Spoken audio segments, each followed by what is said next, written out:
Hello guys, welcome to DXD Tales. So in this video, we will see, what if Issei could devour other worlds' powers? If you enjoy these kinds of stories, don't forget to show us some love by hitting the like button and subscribing to the channel. Your support means the world to us. Now, let's start the story. Chapter 1. The Awakening Devourer.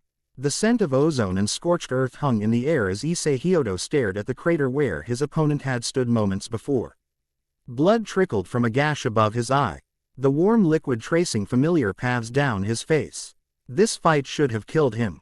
By all rights, it nearly had. Partner. The deep voice of Devour resonated within his mind, uncharacteristic concern coloring the ancient dragon's tone. Something has changed. Issei flexed his left hand, the crimson gauntlet of the boosted gear gleaming with an unfamiliar iridescent shim. That rippled across its surface like oil on water. Power thrummed through his veins, different from the familiar doubling ability he'd relied on for years. This energy felt expansive, limitless. What's happening? He whispered, watching as the scales of his sacred gear briefly shifted through impossible geometries before settling back into their familiar form. The barrier between worlds thinned when that creature struck you. Devour explained. Your death was certain until you consumed something. Not power. Something else. Issei closed his eyes, recalling the moment. The R-dimensional being, a writhing mass of tentacles and eyes that called itself Devour, had impaled him through the chest. As consciousness faded, he'd felt himself stretching across a vast canvas of realities. In desperate instinct, he'd reached out and pulled.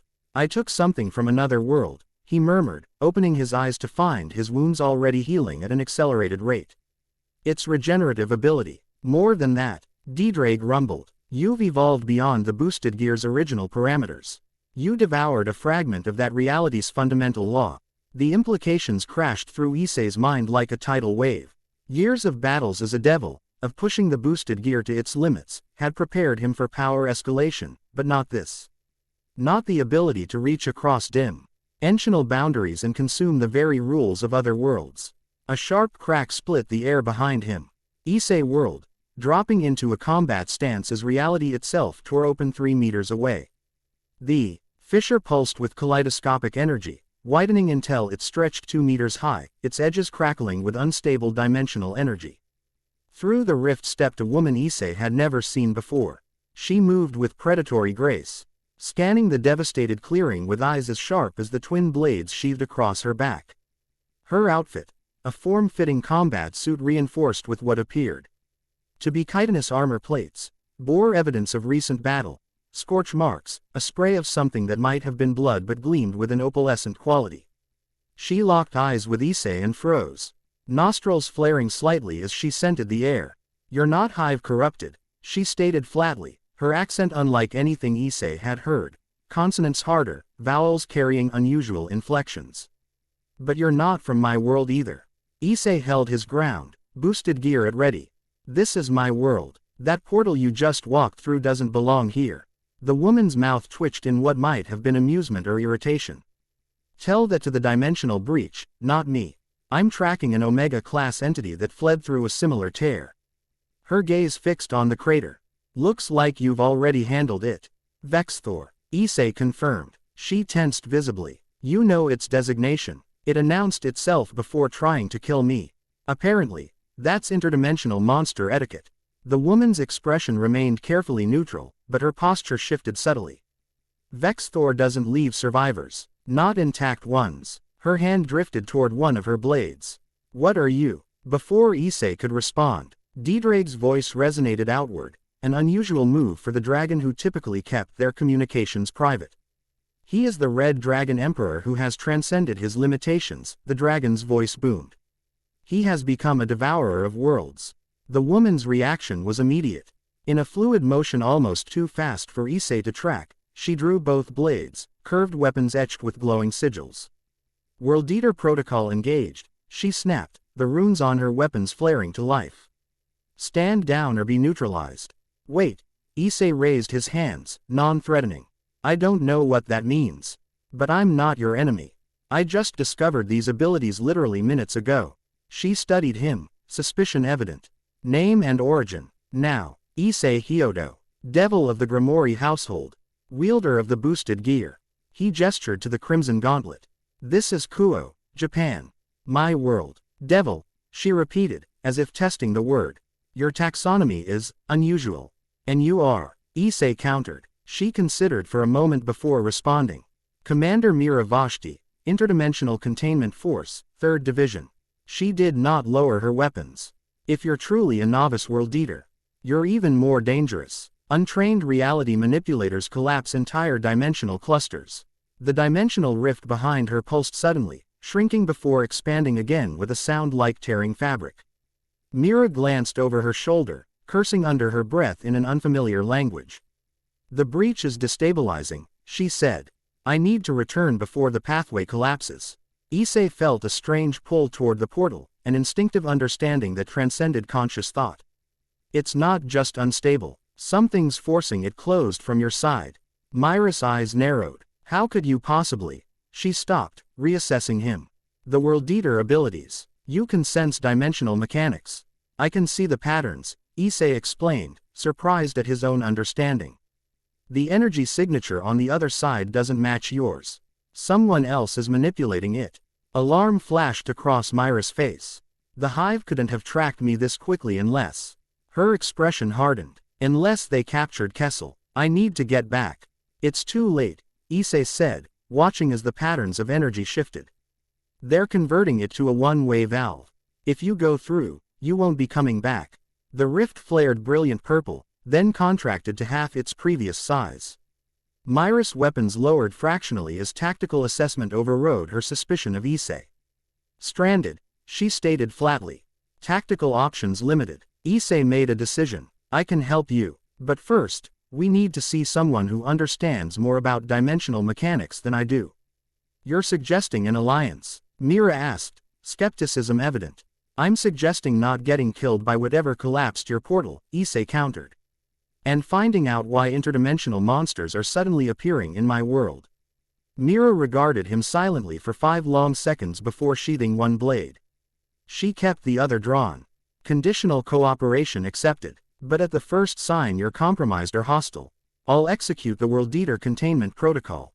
Charming, Issei muttered. Let's go. We need to find Azazel. The fallen angel's laboratory beneath Kuo Academy had expanded since Issei's last visit. What had once been a modest research space now sprawled through a warren of chambers filled with arcane devices and swirling magical diagrams. Azazel himself hunched over a workbench. 12 black wings folded neatly against his back as he manipulated glowing symbols in the air. Don't touch anything, he called without looking up. Last visitor activated an experimental pocket dimension generator. Took me 3 weeks to retrieve all the pieces of him. It's me, Issei announced. And we have a situation. Azazel turned, golden eyes widening as they fell first on Issei, then on Mira. He whistled low. When you bring trouble, kid, you don't do half measures. His gaze sharpened on Myra's weapons. Those are abyssal etched severblades. Definitely not from our reality. You recognize interdimensional weaponry? Mira asked, reassessing the winged man. I collect dangerous artifacts as a hobby, Azazel replied with a casual shrug. Though I've only seen severblades in theoretical grimoires. He turned to Issei. Explanation. Quick version. Issei recounted his encounter with Vexthor, the evolution of his sacred gear, and Myra's arrival. As he spoke, Azaz's expression shifted from interest to concern to barely contained excitement. A dimensional devourer, the fallen angel breathed when Issei finished. Theoretical texts mention them, but I've never encountered confirmed evidence. He circled Issei, examining the boosted gear with newfound fascination. The boosted gear must have adapted when faced with absolute destruction, evolving beyond its original parameters.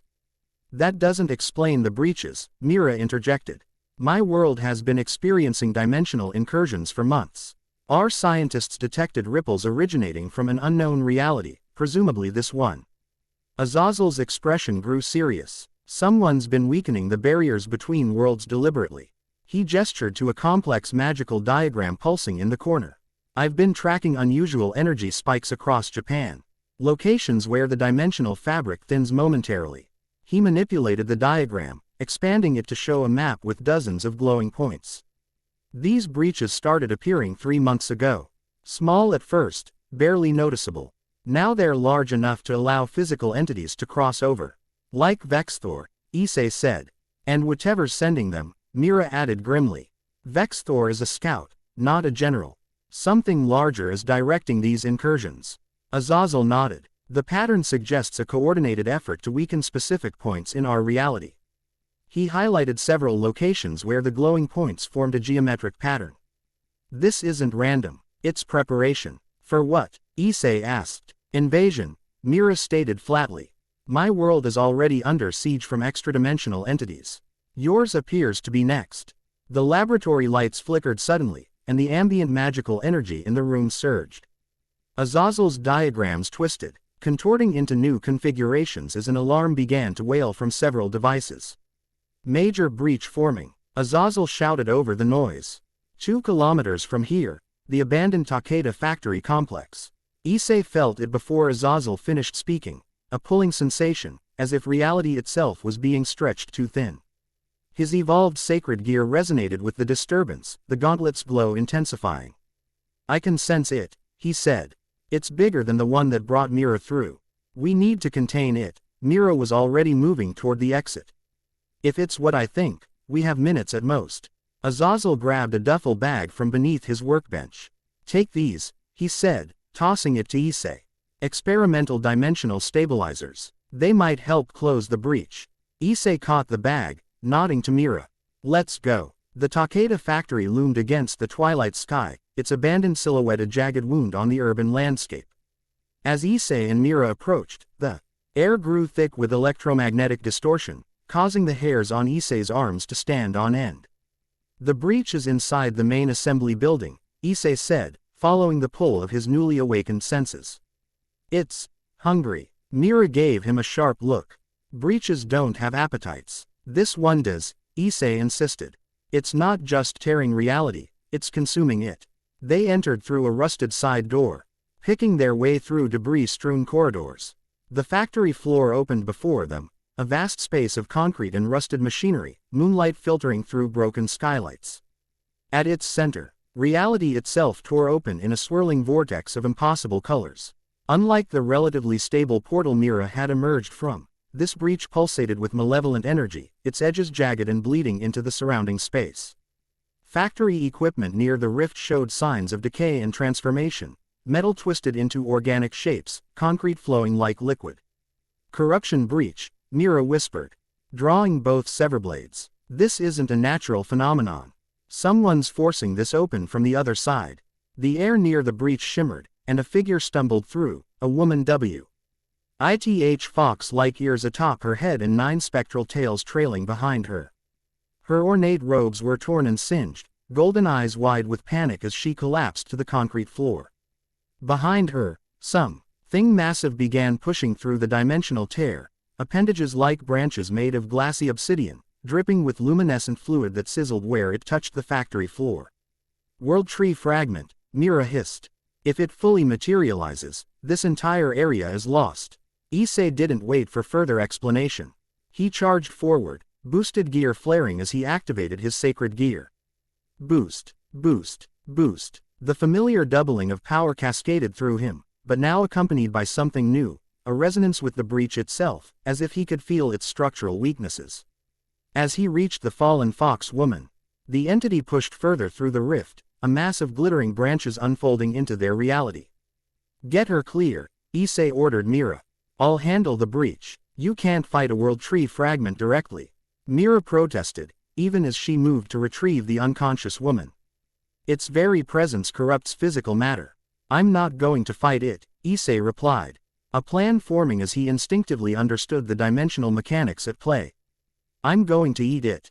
Before Mira could respond, Issei plunged his gauntleted hand directly into the breach. Searing pain lanced up his arm as reality itself rejected the intrusion, but the evolved boosted gear pulsed in response. He felt the connection forming, not to the entity attempting to cross over, but to the fundamental principle allowing it passage. Devour, he commanded, and the boosted gear responded. Power unlike anything Issei had experienced before flooded through him. Not merely energy, but understanding. the conceptual framework of interdimensional travel, the mathematical principles of breach formation. His consciousness expanded outward, perceiving the structural integrity of the barrier between worlds. The entity on the other side recoiled as its pathway began to collapse, its obsidian appendages withdrawing rapidly.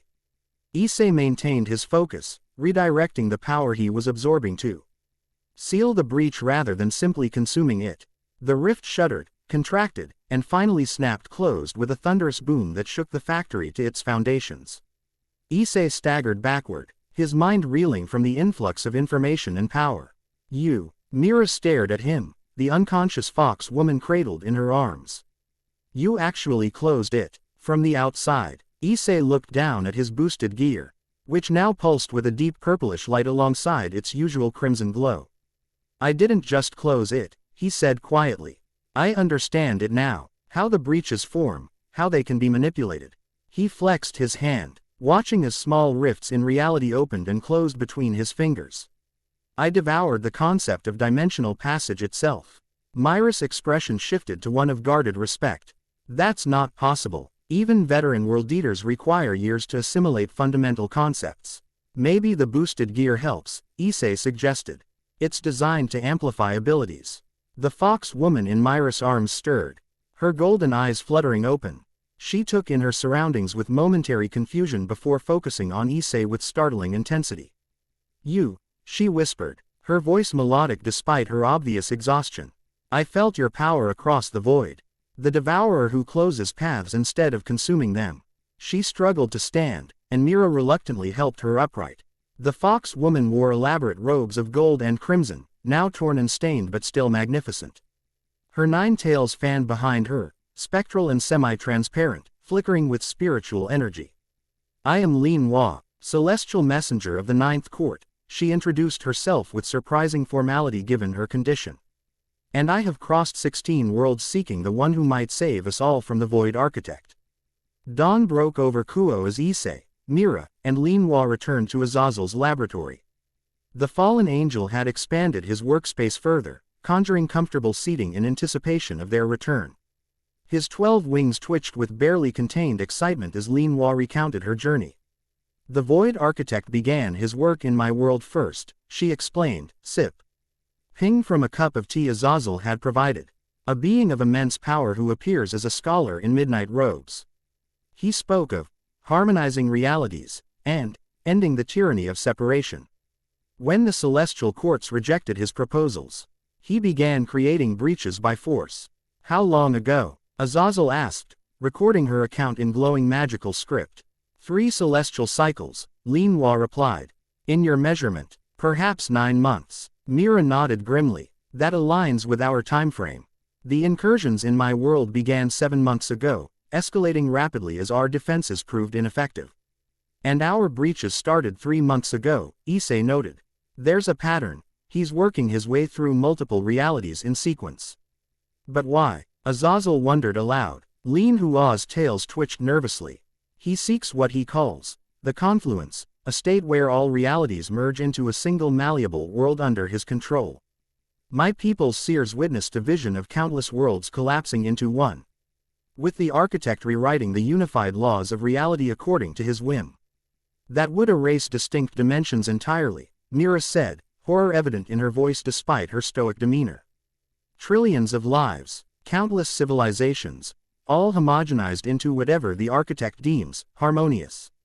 Issei thought of his own world, of Rias and his friends, of the complex supernatural society of devils, angels, and fallen, all of it potentially erased or fundamentally altered by this void architect's vision.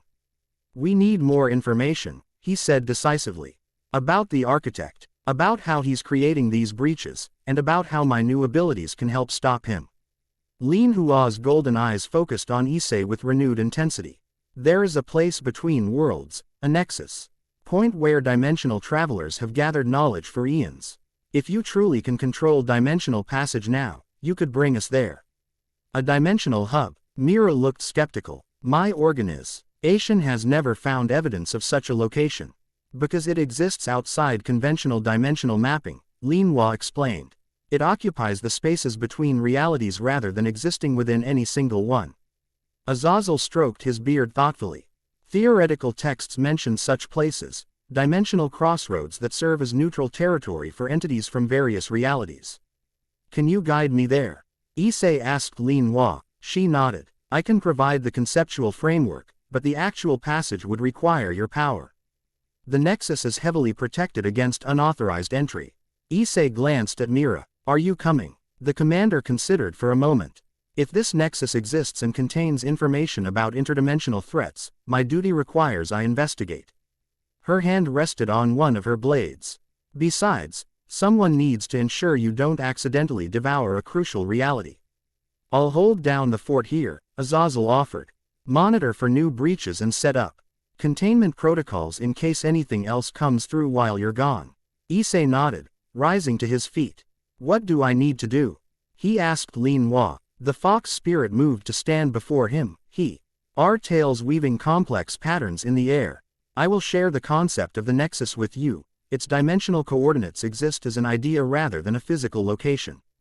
Your power must shape that concept into a pathway. She placed her palms against his temples, her touch cool and electric. Issei felt her consciousness brush against his own, then flow into it like water, not invasive but illuminating, sharing rather than taking. Complex geometric patterns unfolded in his mind, a multidimensional address that existed at right angles to conventional space. I see it, he whispered, the boosted gear responding to his understanding. It's beautiful. Lin Hua stepped back, her tails rippling with approval. Now, Devourer, open the way. Issei extended his gauntleted hand, focusing on the pattern Lin Hua had shared. The boosted gear pulsed, drawing on his newly acquired understanding of dimensional mechanics. Reality before them shimmered, then parted like a curtain, revealing not a GGED breach but a perfectly circular portal edged with intricate runic patterns.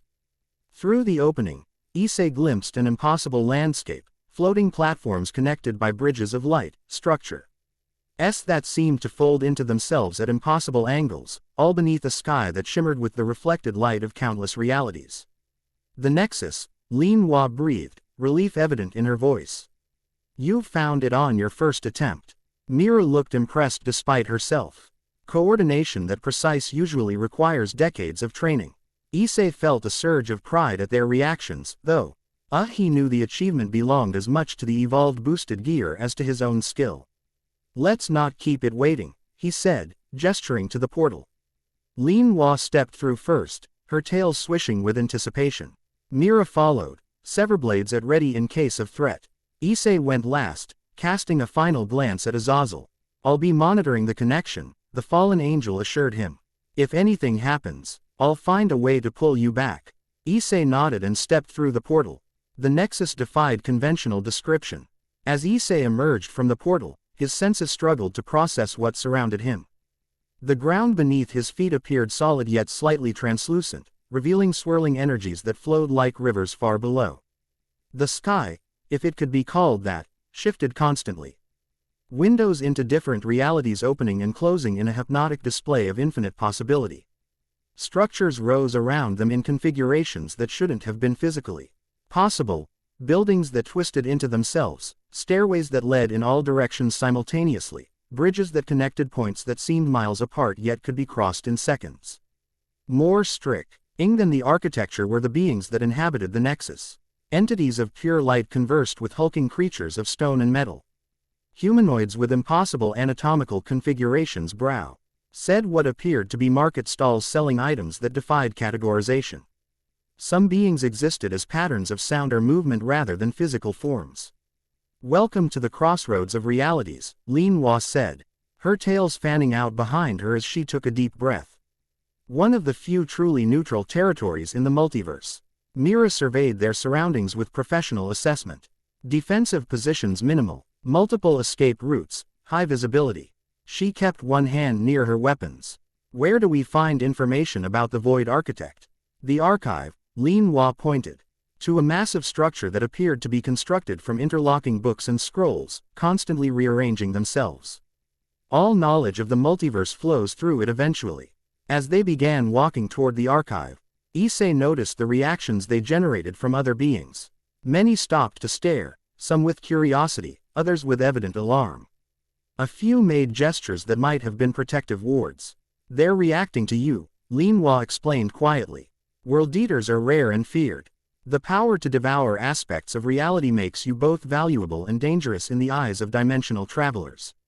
Wonderful, Issei muttered. More unwanted attention. They were halfway to the archive when their path was blocked by three figures in flowing silver robes, their faces concealed behind masks that shifted like quicksilver, never settling on a single configuration. "Halt," commanded the central figure, its voice resonating on multiple frequencies simultaneously. "By authority of the Council of Reality, we demand identification and purpose from the World Eater and companions." Mira subtly shifted into a combat stance. Lin Hua's tails bristled with nervous energy. Issei stepped forward, instinctively taking point. "Issei Hyodo of Earth, Devil of the Grimoire household," he stated clearly. "We seek information about the Void Architect and the breaches appearing across multiple realities." The three figures exchanged glances, their masks rippling with increased intensity. "The Devourer speaks of restricted knowledge," said the one on the left, its voice higher and sharper than the first. "The Devourer is newly awakened," noted the right figure. "Unregistered, unbound by covenant." The central figure raised a hand that seemed to contain too many fingers, constantly reconfiguring themselves. "You will accompany us to the Hall of Judgment. The Council must assess your threat level and determine appropriate action." Issei felt a warning pulse from the boosted gear. Whatever these Council representatives intended, his sacred gear considered it dangerous. "We came seeking information, not judgment," Issei replied, keeping his tone respectful but firm. Quote, "Our worlds face imminent threat from the Void Architect's activities. The Council is aware of dimensional instabilities," the central figure stated. "Containment protocols have been implemented. Our interference is neither required nor permitted." Mira stepped forward. "I represent the Interdimensional Containment Force of World Designation LC-397. Our containment efforts have failed. 3 Maj, or population centers have been lost to corruption." Noted and logged, the right figure replied dismissively. "Individual world casualties are acceptable within statistical parameters during dimensional realignment events." Lin Hua's expression hardened. "The Ninth Celestial Court sent me to find help after the Council ignored our appeals for assistance. The Void Architect has already consumed 2 of our divine realms." "Unfortunate but irrelevant to current proceedings," the central figure responded. "The World Eater will submit to Council authority for evaluation and potential containment." The word, containment, sent a chill through Issei. "I'm not submitting to anything until I understand what's happening to my world." The three figures moved in perfect synchronization, silver robes flowing like liquid metal as they surrounded Issei. "Compliance is not optional, World Eater. Your power classification requires immediate supervision." Issei felt energy building around them, not an attack, but some form of dimensional binding. The boosted gear flared in response, the gauntlet pulsing with intense light. "I wouldn't do that if I were you," came a new voice, casual yet carrying unmistakable authority. All eyes turned to see a man approaching, or something approximating a man, as his features seemed to blur at the edges, constantly shifting between different appearances while maintaining a core identity. He wore what appeared to be an anachronistic combination of clothing from dozens of different time periods and cultures, yet somehow the ensemble worked together harmoniously. "Archivist," the Central Council figure acknowledged, its tone carrying a hint of annoyance. "This matter does not concern the archive. A new World Eater seeking information about the Void Architect absolutely concerns me." The archivist replied cheerfully, "Especially when the Council seems intent on repeating the same mistakes that allowed the Architect to gain power in the first place." He turned to Issei with a bright smile. "You've come for answers. The archive exists to provide them." His gaze shifted to the Council representatives. "Unless the Council is now claiming jurisdiction over knowledge itself." The silver-robed figures conferred silently for several seconds before the central one spoke again. "The World Eater remains unregistered. This violates covenant. I'll handle the registration personally." The archivist assured them. "Full documentation, power classification assessment, the works. You'll have it all on your desks by next dimensional shift." After another moment of silence, the Council representatives stepped back. 24 hours, the central figure stated. "Then the World Eater submits for formal evaluation." "Splendid." The archivist clapped his hands together. Now, if you'll excuse us, we have rather urgent research to conduct. The council representatives departed, their silver robes melding into the background of the nexus. Once they were out of earshot, the archivist's cheerful demeanor shifted to one of intense focus. Quickly now, he said, gesturing for them to follow. We don't have much time before they return with reinforcements. The council has been particularly jumpy about world eaters since the architect incident. You know about the Void Architect? Issei asked as they hurried toward the archive. The archivist's expression darkened momentarily. I should. He was my apprentice. The interior of the archive defied conventional architecture even more thoroughly than the nexus itself. Bookshelves extended in impossible directions, some upside down, others at right angles to gravity. Information existed in multiple forms. Traditional books and scrolls alongside crystalline data structures, living memory plants, and thought pools that rippled with stored consciousness. The archivist led them through this labyrinth with practiced ease, occasionally greeting other researchers or caretakers, beings as diverse and unusual as those outside. Finally, they arrived at a secluded study area where the chaos of the archive seemed held at bay, replaced by comfortable seating and tables covered in organized research materials. Please, sit, the archivist invited, gesturing to chairs that adjusted themselves to perfectly accommodate each visitor's physiology. We can speak freely here. The archive maintains neutrality, even from council oversight. As they settled, the archivist studied Issei with unconcealed fascination. A world eater whose sacred gear evolved rather than being born with the ability. Fascinating adaptation. The dragon within must be remarkably resilient. You know about Dedrag? Issei asked, surprised. The archive knows of all major power sources across realities, the archivist explained. Heavenly. Dragons exist in various forms in multiple dimensions, though yours is particularly noteworthy.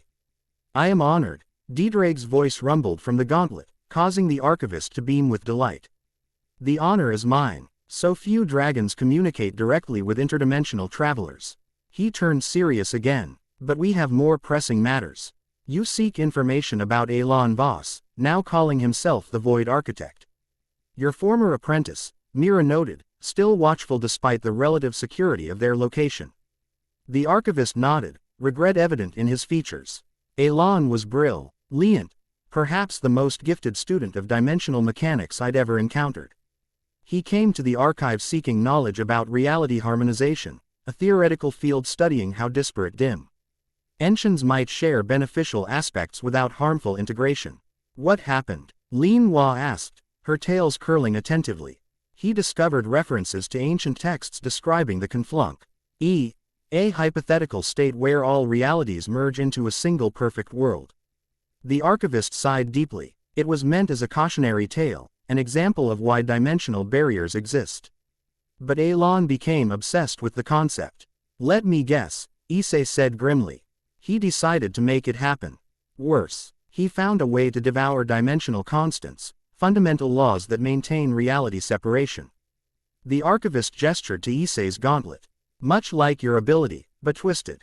Instead of absorbing powers to use within his native dimension, he consumed the very barriers between worlds. How? Mira demanded. Even with world eater abilities, fundamental constants should be protected by multiple fail-safes. The archivist's expression grew haunted. He created a device, the Confluence Engine. It amplifies a world eater's abilities exponentially, allowing them to target core dimensional frameworks rather than just specific powers or concepts. And the council? Issei asked, recalling their dismissive attitude toward the destruction of entire worlds. They believe containment is still possible, the archivist explained. Their strategy involves sacrificing peripheral realities, protect what they deem core dimensional clusters. Your worlds, I'm afraid, fall into the expendable category. The revelation hung heavy in the air. Issei felt cold anger building within him, not just at the Void Architect, but at the council willing to sacrifice countless lives for their preservation strategy. How do we stop him? Issei asked finally. The archivist studied him carefully. The Confluence Engine draws power from destabilized realities. Each breach weakens dimensional barriers and feeds the engine, creating a cascading effect. To stop the process, you would need to stabilize The breaches across multiple dimensions and ultimately destroy the engine itself.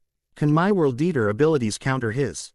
Issei pressed. Potentially. Where he consumes to destroy, you might consume to understand and restore. The archivist considered for a moment, then stood. Wait here. He disappeared among the impossible shelves, returning minutes later with an ancient scroll that seemed to shimmer with its own inner light and a crystalline device resembling a compass with multiple needles. The Codex Dimensionum, he explained, placing the scroll carefully on the table. One of the oldest texts on dimensional mechanics in existence. And this, he indicated the crystal device, is a nexus key. It will allow you to navigate directly to breaches across multiple realities without returning here first. The Council won't approve of you providing these, Mira observed. The archivist smiled wryly. The Council has forgotten that knowledge exists to be used, not hoarded. Besides, I have a vested interest in stopping my former student before he unmakes reality as we know it.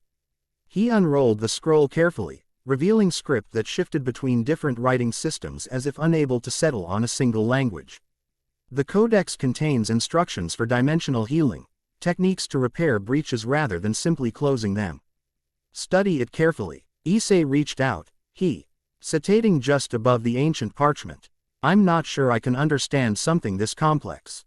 Your World Eater ability isn't just about taking power, the archivist explained gently. It's about comprehension at the deepest level. Touch the codex. Don't try to devour it, but open yourself to its knowledge. Taking a deep breath, Issei placed his gauntleted hand on the scroll. Immediately, information flowed into him, not forcefully as when he devoured the breach, but like water finding its natural course. The script rearranged itself before his eyes, forming patterns he somehow recognized despite never having seen them before. I understand, he whispered, the concepts of dimensional repair unfurling in his mind with crystal clarity. The breaches can be healed by restructuring their dimensional frequencies, harmonizing them with their surrounding reality instead of fighting against it. The archivist nodded approvingly. Exactly. And with the Nexus key, you can track breaches as EY form and reach them before they grow unstable. Lin Hua leaned forward, her golden eyes intense. What about the confluence engine itself? Where is it located? Between dimensions, the archivist replied. Elan created a pocket reality to house it, accessible only through specific harmonic frequencies. He tapped the Nexus key. This will lead you there once you've stabilized enough breaches to detect its unique signature. Mira had been studying the codex over Issei's shoulder. These healing techniques require tremendous power. Even with World Eater abilities, it may not be sufficient.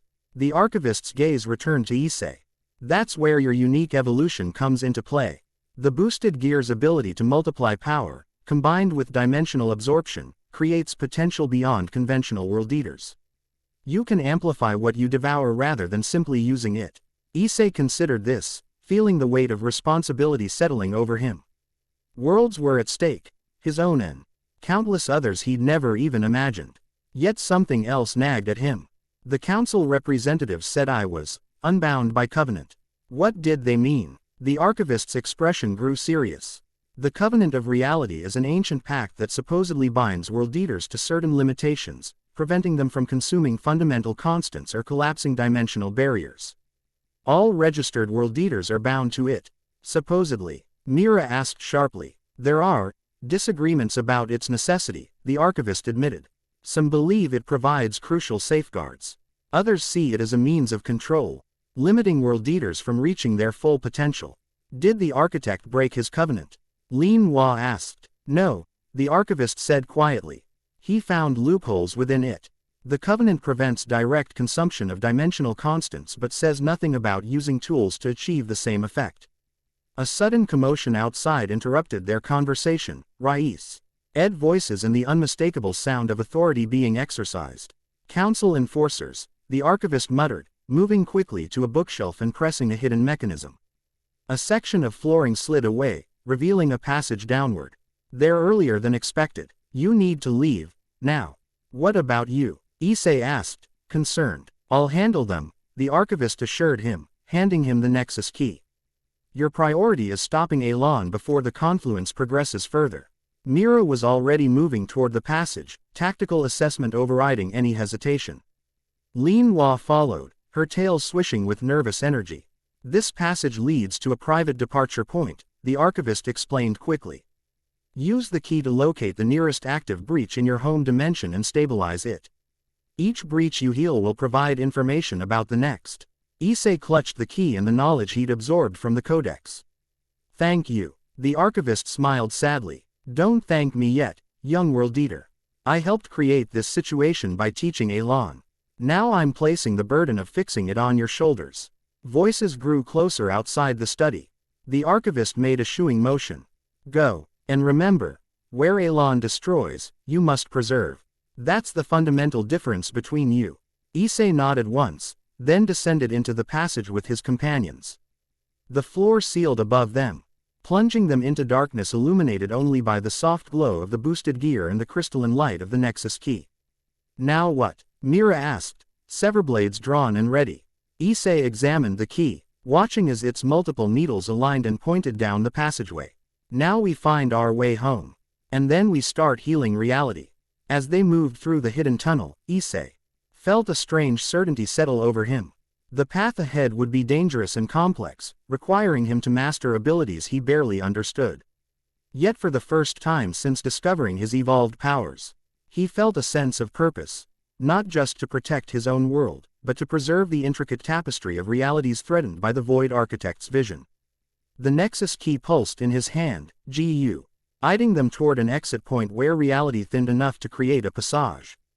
Behind them, the sounds of Council enforcers faded, replaced by the quiet hum of dimensional energy.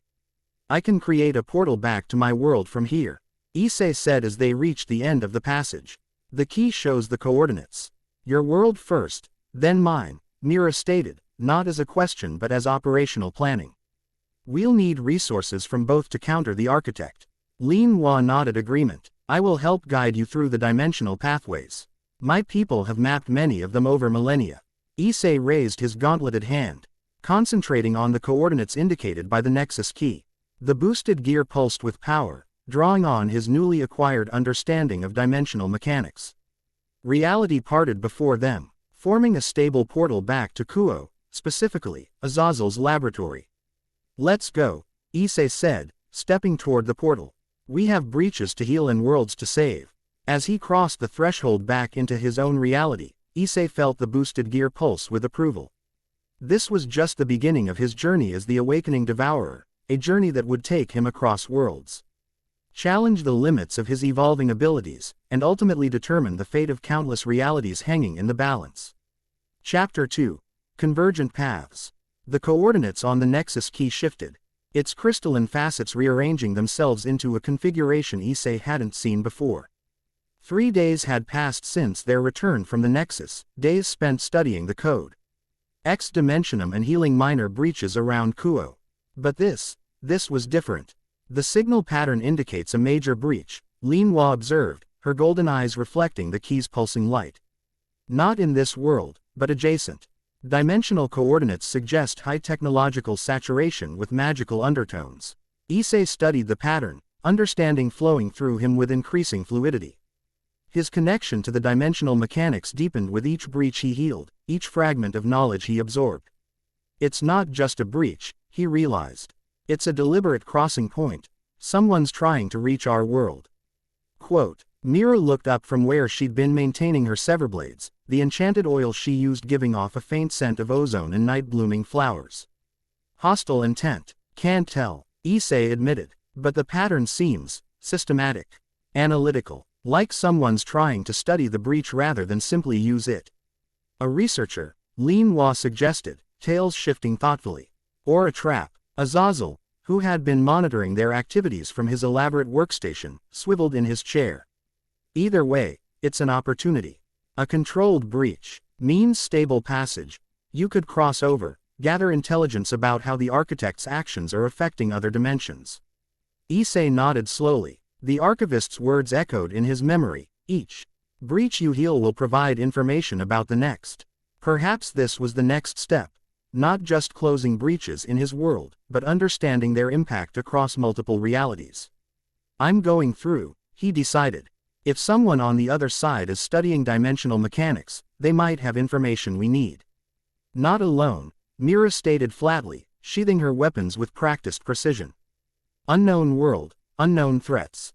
You need tactical support. I'll come too, Lin Hua offered, her tail swishing with anticipation. My perception can detect dimensional disturbances humans might miss. Azazel stood, stretching his 12 wings in the confined space of his laboratory. I'll monitor from this side.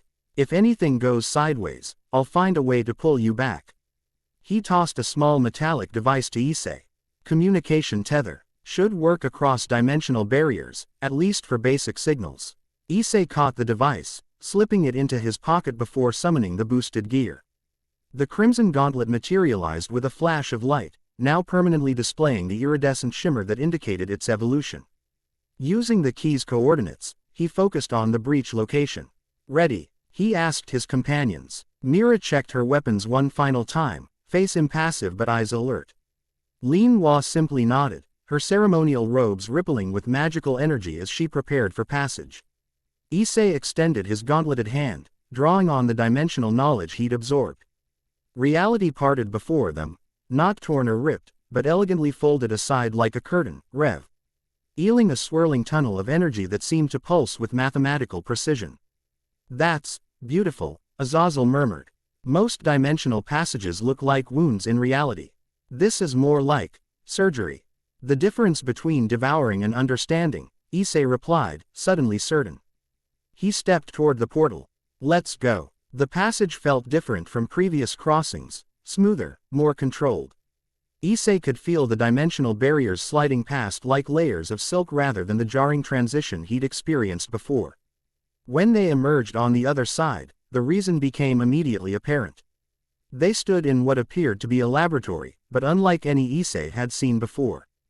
Crystalline computers pulsed with magical energy alongside mechanical components that defied conventional engineering. Holographic displays showed complex mathematical equations that seemed to shift between numerical notation and arcane symbols. At the center of the room, a framework of metal and light contained a miniature version of the portal they'd just stepped through. And standing before this apparatus, eyes wide with shock behind iridescent goggles, was a young woman with intricate circuitry tattooed along her temples and hands. She wore what appeared to be a lab coat, but the fabric shifted colors in response to her evident surprise. Oh, my stars, she exclaimed, ushing her goggles up to reveal eyes of startling violet. It worked. Actual trans-dimensional entities responding to the harmonic resonance beacon. She darted to a nearby console, fingers flying over crystal keys. Subject arrival matches theoretical parameters within 3.7% variance. Dimensional membrane integrity maintained throughout passage. This is revolutionary. Mira had already positioned herself between the excited woman and Issei, one blade partially drawn. Identify yourself, she demanded. The woman barely glanced up from her rapid documentation. Dr. Sarah Nazari, Technological Research Division, Arcanum Institute, Dimensional Sciences Department, Specialty in Cross-Reality Harmonic Resonance Theory. She finally paused, looking at them properly. And you are visitors from reality designation, Which one did my beacon reach? Earth, Issei offered, though I suppose that doesn't mean much across dimensions. Earth. Sarah's face lit up with renewed excitement. Fascinating. My calculations suggested a 68.2% probability of reaching a Type 7 technological reality with latent magical infrastructure. Earth fits several possible profiles in that category. She tilted her head, suddenly curious. Though you don't exactly read as baseline humans on my instruments. We're not, Issei admitted. I'm a devil with a sacred gear. Lin Hua is a celestial fox spirit, and Mira is classified. Mira interrupted firmly. Sarah barely seemed to register Mira's curtness, her attention already shifting to their appearances. Fascinating bioenergetic signatures. The Vulpine entity shows harmonic resonance patterns consistent with high-order spiritual manifestation, while she pointed at Issei's gauntlet, that artifact is broadcasting dimensional frequencies of never recorded before. May I scan it, please? Before Issei could respond, an alarm blared from multiple stations around the laboratory. Sarah's expression shifted from excitement to concern as she rushed to check the readings. Oh no, no, no, breach destabilization at 47% and accelerating. Her fingers flew across multiple interfaces. The connection is deteriorating. Something on your side is pulling at the dimensional fabric. Issei felt it too, a familiar corrupt energy signature. The architect, he said grimly. He's trying to corrupt your controlled breach. Sarah looked up sharply. The who now? No time to explain. Issei moved toward the miniature portal in the center of the lab. I need to stabilize this breach before it collapses or worse, becomes a corruption point. Wait. Sarah rushed to another console, retrieving what looked like a crystalline gauntlet of her own. If you're going to manipulate dimensional energy, use this. It's an amplification matrix for precision taumaturgical manipulation. Issei hesitated only briefly before accepting the device. As Sarah helped him fit it over his free hand, he could feel its energy signature, not hostile, but complementary to his own abilities. This should increase your precision by approximately 342%, Sarah explained rapidly. The crystalline lattice structure channels raw dimensional energy through arithmetic filters, allowing for micro-adjustments to spatial temporal fluctuations that would be impossible with organic manipulation alone. Mira gave Issei a skeptical look. You trust technology from a world you've known for less than 5 minutes. If the breach collapses with us on this side, we're stranded, Issei replied. And if it corrupts, this entire facility is at risk. He turned to Sarah. How do I activate it? Mental interface, she explained, stepping back. Just focus your intent through it. The Magitech responds to directed thought. Issei approached the miniature portal, extending both hands, the boosted gear on his left, Sarah's crystal gauntlet on his right.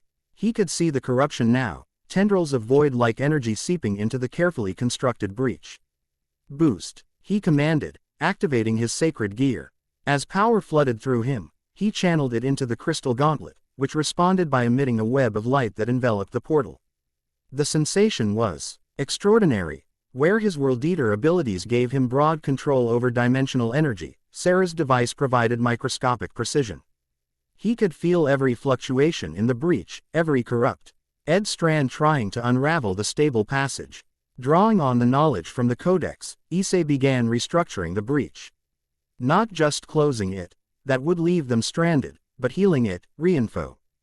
RCing the natural dimensional boundaries while maintaining the controlled passage. Remarkable, Lin Hua murmured, her tails weaving patterns that seemed to stabilize the air around them. He's not just repairing the breach. He's immunizing it against further corruption. Sarah was frantically recording data, her expression a mix of scientific fascination and awe. The harmonic resonance is stable, lizzing at a frequency I've never observed. It's like the dimensional membrane is being reinforced at a fundamental level. With a final surge of power, Issei completed the stabilization. The breach shimmered, then settled into a state of perfect equilibrium, neither fully open nor closed, but existing in a protected state that would resist corruption. There, he said, lowering his hands. It's stabilized, but I don't know for how long. The architect's influence is getting stronger. Sarah looked from Issei to her instruments and back again, momentarily speechless, clearly an unusual state for her. That was, I don't even have terminology for what you just did. She ran a hand through her short, purple-streaked hair. Who exactly are you people, and what is this, architect, you mentioned? Issei glanced at his companions. They'd come seeking information, but it seemed they'd have to provide some first. It's a long story, he began. But since you're researching dimensional breaches, you need to hear it. Your world may depend on it. So this, Void Architect, is systematically destabilizing the barriers between realities to create some grand unified dimension under his control. Sarah summarized. After they'd explained their situation, she'd led them from her laboratory to what appeared to be a comfortable lounge area, though the furniture adjusted itself continuously to optimize their comfort. And you've developed the ability to counter this process by consuming dimensional concepts. Issei nodded, still getting used to explaining his evolved abilities. The boosted Heya are adapted when I nearly died fighting an interdimensional entity. Now I can absorb aspects of other realities and use them to stabilize breaches. Fascinating. Sarah's eyes lit with intellectual excitement. A biological response to dimensional threat, an evolutionary adaptation at the metaphysical level. She pulled a small device from her pocket and made several rapid notes. The implications for my research are staggering. We've been attempting controlled dimensional apertures for years, but the corruption problem has been insurmountable. Mira, who had been silently assessing their surroundings with professional vigilance, finally spoke. You've encountered corruption in your breaches. Oh, absolutely, Sarah replied, setting down her device. For the past 8 months, every breach, larger than 2.3 meters in diameter, has shown signs of destabilization within hours. Black tendrils of energy that consume anything they touch, converting matter into something else. We lost an research team before implementing remote experimentation protocols. Lin Hua's tails twitched with recognition. The timing aligns with the architect's activities in my world. He's been systematic, ally working through adjacent dimensional clusters. And yours is next in line, Issei concluded grimly. Sarah's enthusiasm dimmed slightly. That would explain why the Arcanum Council has been serving increasing dimensional instabilities across the city. We've had to quarantine 3 districts already due to spontaneous reality fluctuations. Show us, Issei requested. 20 minutes later, they stood on an observation platform atop one of the countless spires that defined the skyline of what Sarah had informed them was the city of Nova Lumina. The metropolis stretched in all directions, a breathtaking fusion of advanced technology and magical architecture. Crystalline towers rose alongside ancient-looking stone structures engraved with glowing runes. Vehicles that seemed to be made of pure light zipped along predetermined pathways while winged figures soared between buildings. At street level, crowds of diverse beings moved purposefully among market stalls selling everything from conventional goods to what appeared to be bottled spells and mechanical familiars. But in the distance, a section of the city lay dark behind shimmering barriers. Even from this distance, Issei saw the wrongness of it. Buildings that twisted at impossible angles, streets that folded back into themselves, patches of reality that seemed to flicker in and out of existence. Quarantine Zone 3, Sarah explained, her normally rapid speech subdued. It started 3 weeks ago with a minor dimensional hiccup, a street corner where gravity reversed itself for 12 seconds. By the next day, an entire block had become dimensionally unstable. After a week, she gestured helplessly at the warped district. The Arcanum contains it with barrier spells, but they require constant reinforcement. We've lost 23 mages to barrier failure already. Issei studied the corrupted zone, feeling the resonance with his boosted gear. The pattern was familiar, the same corruption he'd encountered in the breaches around Kuo. But on a massive scale, I might be able to stabilize it, he said slowly, but not alone. The affected area is too large. Sarah's expression brightened immediately. The Arcanum has resources, amplification arrays, thaumaturgical focus points throughout the city. If your ability works on the principles I think it does, we could potentially interface it with our existing containment systems. You'd need Arcanum approval for that, came a new voice from behind them. They turned to see a man in elaborate robes approaching across the observation deck. His attire marked him as someone of importance. Layered garments of midnight blue embroidered with silver patterns that shifted like star charts. Despite his authoritative presence, he looked young, perhaps in his early 30s. With features that might have been handsome if not for the calculating coldness in his eyes.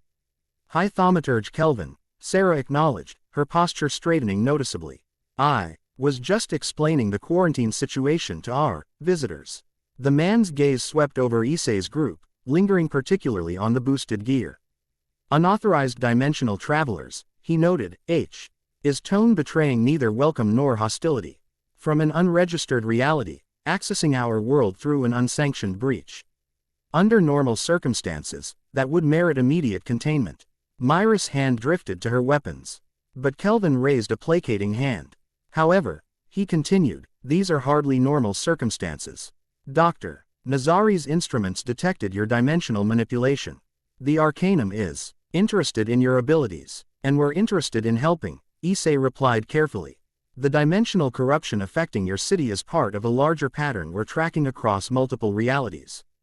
Kelvin's expression remained impassive. Walk with me, he invited, though it sounded more like a command. The Arcanum Council will want to meet with you directly. As They followed Kelvin back into the building. Issei exchanged glances with Mira and Lin Hua. Something about the high thaumaturge felt off. His interest too convenient, his appearance too timely. Yet He needed local cooperation to address the quarantine zone, and the Arcanum apparently controlled the resources they required. Sarah fell into step beside Issei, leaning close to whisper, "The high thaumaturge rarely leaves the inner sanctum. Your arrival has caused quite a stir." Her expression held a mixture of excitement and concern. "Just be careful what you agree to. The Arcanum's priorities aren't always what they seem." The Arcanum Council chamber defied conventional architecture. The circular room appeared to exist partially outside normal space-time, with walls that shifted between solid matter and transparent views into what looked like different parts of the city, or perhaps different times.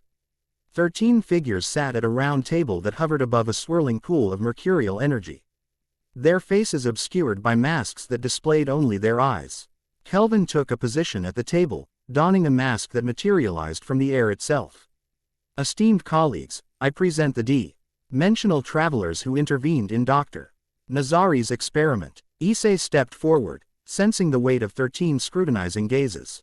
"My name is Issei Hyodo. My companions are Mira Vashti and Lin Hua. We've come from another reality tracking the entity responsible for your dimensional instabilities." A figure whose mask displayed eyes of swirling silver leaned forward. "You claim knowledge of what corrupts our city. Speak plainly, traveler." Issei explained about the Void Architect, the Confluence Engine, and the systematic weakening of dimensional barriers across multiple realities. As he spoke, he could sense the Council's growing unease, not just concern about the threat, but something else. Something like recognition. When he finished, silence hung in the chamber for several long moments before another council member spoke, this one with eyes of deep crimson behind their mask. "Your account aligns with certain intelligence we have gathered," they admitted reluctantly. 3 months ago, we were approached by an entity calling himself a dimensional harmonizer, who offered to assist with our research into cross-reality travel. He provided theoretical frameworks that advanced our understanding by decades. Added another member. In exchange, he requested access to our Arcanum Nexus, the magical core that powers our city's thaumaturgical infrastructure. Lin Hua's tails bristled with alarm. "And did you grant this access?" "Limited access," replied the silver-eyed member, defensiveness creeping into their tone. "Under strict supervision, he demonstrated remarkable insights into dimensional mechanics. Then left abruptly after mapping your entire magical network," Mira stated flatly, not a question but a certainty. The uncomfortable silence that followed confirmed her assessment. "The corruption began 3 days after his departure," Kelvin admitted finally. "We believed it a tragic accident, an unforeseen consequence of experimental dimensional manipulation." "It was deliberate," Issei said grimly. "The architect uses existing magical infrastructure to create weak points in dimensional barriers. Your Arcanum Nexus is probably being used as an anchor point for his Confluence Engine." Sarah, who had been silent since entering the chamber, suddenly gasped. "The resonance pattern. That's why my dimensional beacon worked so precisely. It wasn't just reaching another reality. It was following an existing connection." The council members exchanged glances, a silent communication passing between them before the silver-eyed leader spoke again. "If what you say is true, traveler, then our city faces existential threat. The Arcanum Nexus connects to every district, every thaumaturgical construct within Nova Lumina. If it's being used as you suggest, the corruption will eventually spread citywide. Unless we sever the connection," Issei countered. "I can stabilize dimensional breaches. I've done it in my world, and just demonstrated it in Dr. Nazari's laboratory. With your resources, I believe I can disconnect your nexus from the architect's influence." "Ambitious," Kelvin commented, his tone carefully neutral. "But the nexus is the culminatio of centuries of thaumaturgical development. Tampering with it risks catastrophic failure. And doing nothing guarantees it," Mira replied sharply. The council conferred quietly among themselves, Our discussion inaudible despite taking place in open air. Finally, the silver-eyed leader addressed them again. "We will permit an attempt to stabilize Quarantine Zone 3 as a demonstration of your abilities. If successful, we will consider your proposal regarding the Arcanum Nexus." They gestured to Sarah. Dr. Nazari will coordinate the necessary resources and personnel. Under my supervision, Kelvin added smoothly. The Arcanum must maintain proper oversight of such a sensitive operation. Something in his tone made Issei uneasy, but they needed the Council's cooperation. We'll begin immediately, he agreed. The corruption spreads faster than you realize. As they were dismissed from the chamber, Lin Hua moved close to whisper in Issei's ear. The Council knows more than they're saying. I sensed deception beneath their words. So did I, Issei murmured back. But we need their resources to stabilize this world before moving on.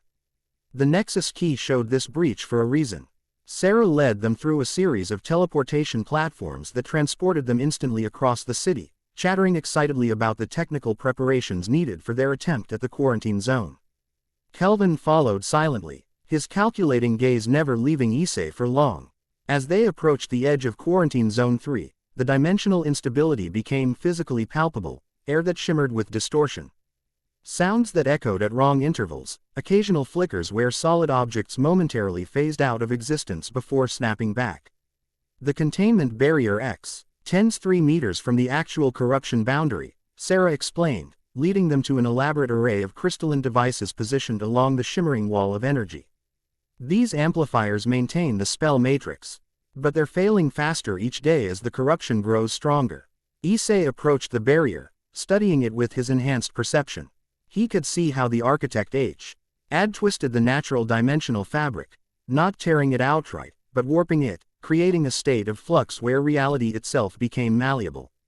I need to understand the exact structure of your Arcanum Nexus, he told Sarah. How it channels magical energy, how it connects to these containment systems. Sarah immediately pulled up schematics on a holographic display from her wrist device. The Nexus operates on 7 harmonic frequencies, distributing thaumaturgical energy throughout the city via ley line conduits. Her fingers danced across the display, showing complex energy flow diagrams. The containment barrier draws primarily from the 3rd and 5th harmonics, which regulate spatial integrity. As Issei studied the schematics, Kelvin moved closer, his interest seemingly casual but his attention intense. The Nexus is the heart of our civilization, he remarked. Our ancestors built Nova Lumina around it, harnessing its natural dimensional resonance. Natural? Lin Hua inquired, her tail swishing thoughtfully. The Nexus wasn't created by your people. A flicker of annoyance crossed Kelvin's face. Its origins predate our historical records. The Arcanum discovered it in built our understanding of thaumaturgical science around its principles. Which explains why the architect targeted your world, Issei realized. The Nexus is already a dimensional focal point. He didn't create a weakness here, he exploited one that already existed. Sarah looked up from her display, eyes widening. That's why the corruption spreads so easily. It's using the natural dimensional resonance of the Nexus against us. Enough theorizing, Kelvin interrupted. If you can stabilize the quarantine zone, demonstrate it now. The Council awaits results, not speculation. Issei nodded, turning his attention back to the barrier. I'll need to synchronize with your amplification array first, then extend my stabilization effect through it. Sarah immediately began adjusting the crystalline devices. I'll calibrate them to match your energy signature. The crystal gauntlet I gave you should serve as an interface. As she worked, Issei summoned the boosted gear and fitted Sarah's crystal gauntlet over his right hand. He could feel the corruption pulsing beyond the barrier, a hungry void waiting to consume more of this reality. Ready, Sarah announced finally. The array is Calibra, TED to amplify your dimensional manipulation by approximately 500%. Just be careful, that much power could have unexpected effects on your physiology. Mira moved closer, her expression concerned despite her usually stoic demeanor. Is this safe? Definitely not, Issei admitted with a half smile. But neither is leaving a piece of this city consumed by corruption. He stepped up to the primar. Y amplifier, a crystalline structure twice his height that hummed with contained energy. Placing his gauntleted hands on the designated interface points, he began channeling his power. Boost, boost, boost. The boosted gear flared with crimson light as Issei's power multiplied. Simultaneously, the crystal gauntlet resonated with the amplification array, creating a harmonic feedback loop that sent surges of energy coursing through his body. Pain flashed along his nerve endings as the combined power threatened to overwhelm him. Issei. Lin Hua cried in alarm, seeing his expression contort. I'm fine, he gritted through clenched teeth. Just adjusting to the power flow. Drawing on the knowledge from the codex, Issei focused on the dimensional corruption beyond the barrier. He could see it clearly now, not just the physical distortions, but the conceptual undermining of reality itself. The architect hadn't simply damaged this section of Nova Lumina, he'd rewritten its fundamental properties, creating a seed of the confluence within the city. Instead of fighting against the corruption directly, Issei began working with the dimensional principles he'd absorbed. Where the corruption sought to dissolve boundaries, he reinforced them. Where it introduced chaos, he established patterns. Not erasing the architect's influence, but containing it, neutralizing it by bringing it into harmony with the surrounding reality. The amplification array blazed with energy as Issei's power flowed through it into the quarantine zone. The barrier spells shimmered, then expanded inward, carrying his stabilizing influence into the corrupted area. Buildings that had twisted at impossible angles gradually straightened. Streets that had folded into themselves unfolded back into proper geometric alignment. Sarah watched in astonishment, her instruments recording data at frantic speeds. It's working. The spatial distortions are neutralizing at a rate of 37 square meters per minute. Kelvin's expression remained unreadable, but his focus on Issei intensified, studying every aspect of the process with calculating precision. As the stabilization progressed, Issei felt something unexpected: resistance. Not from the corruption itself, but from something deeper, more fundamental. A presence that pushed back against his influence with deliberate, intelligent opposition. The architect was watching, and he was learning from Issei's techniques. With a final surge of power, Issei completed the stabilization of the quarantine zone. The corrupted area now appeared normal, though a faint iridescent shimmer marked where the dimensional fabric had been healed rather than fully restored. He released his connection to the amplification array, staggering backward as the power flow ceased. Mira caught him before he could fall, her strong arms steadying him with unexpected gentleness. "Thank you," he murmured, regaining his balance. The effort had drained him significantly, but already he could feel the boosted gear replenishing his energy. Sarah was practically bouncing with excitement as she reviewed her data. Unprecedented success. Complete dimensional restabilization with only 0.03% residual flux. The Arcanum's been trying to achieve this for months. Impressive indeed, Kelvin agreed, his tone conveying professional appreciation rather than Sarah's enthusiastic wonder. The Conch Il will be most interested in these results. He turned to Issei. You've demonstrated your value, traveler. I believe arrangements can be made to grant you access to the Arcanum Nexus itself. When? Issei asked, sensing that time was increasingly critical. Tomorrow, Kelvin replied. The Nexus requires specific preparation before external manipulation can be attempted. He gestured toward the city center. In the meantime, accommodations will be provided for you and your companions. Dr. Nazari will show you to the visiting scholars' tower. As Kelvin departed, Sarah led them toward another teleportation platform. That was amazing, she gushed once the hyphometer was out of earshot. The applications for your dimensional stabilization techniques are revolutionary. We could advance interdimensional travel by decades. Maybe centuries. Focus, Doctor, Mira reminded her firmly. The immediate concern is severing your nexus from the architect's influence. Right, yes, of course, Sarah agreed, though her eyes still shone with scientific excitement.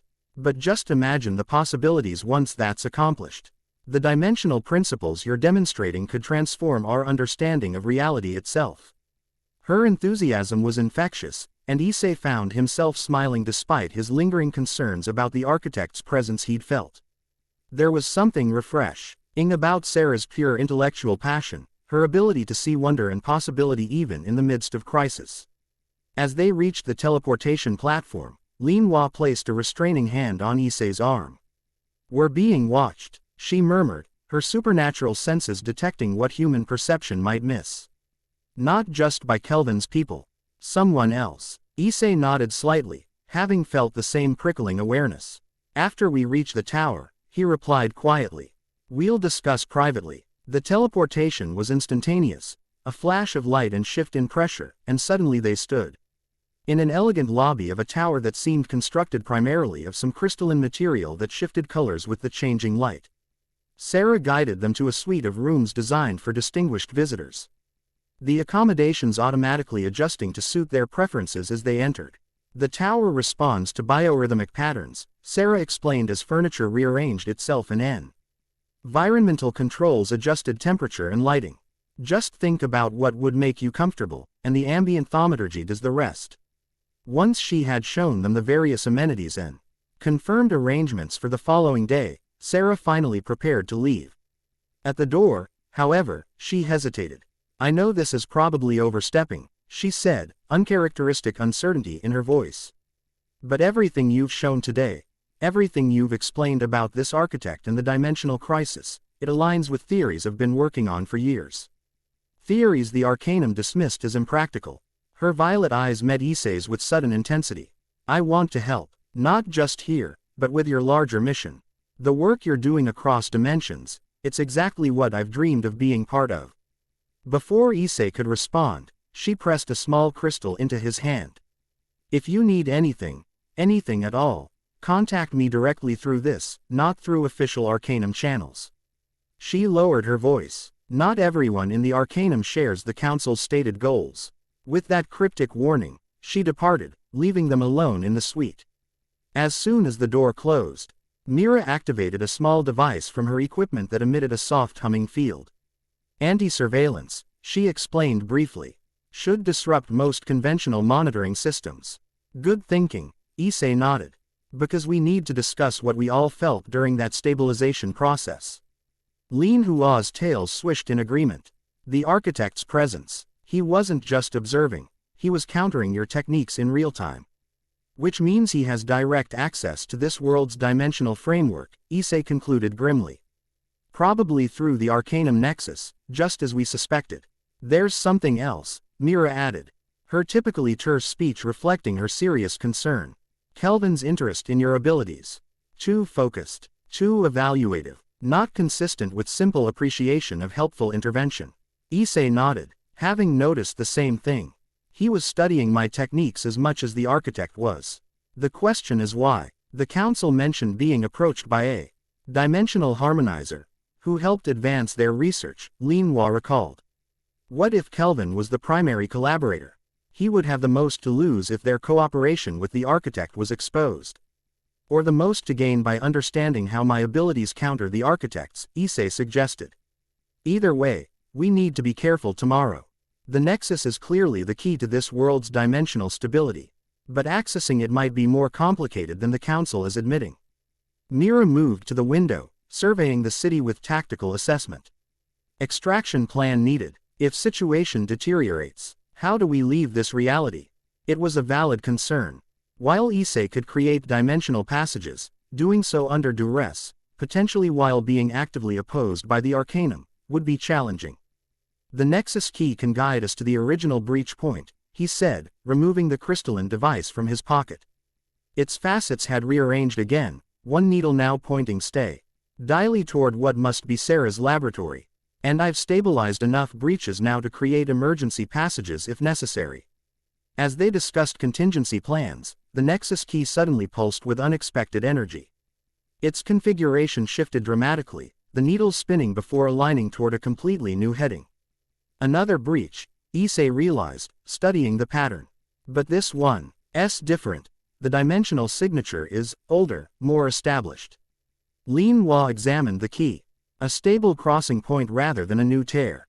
Perhaps a naturally occurring dimensional thin point the architect hasn't corrupted yet. Worth investigating, Mira stated.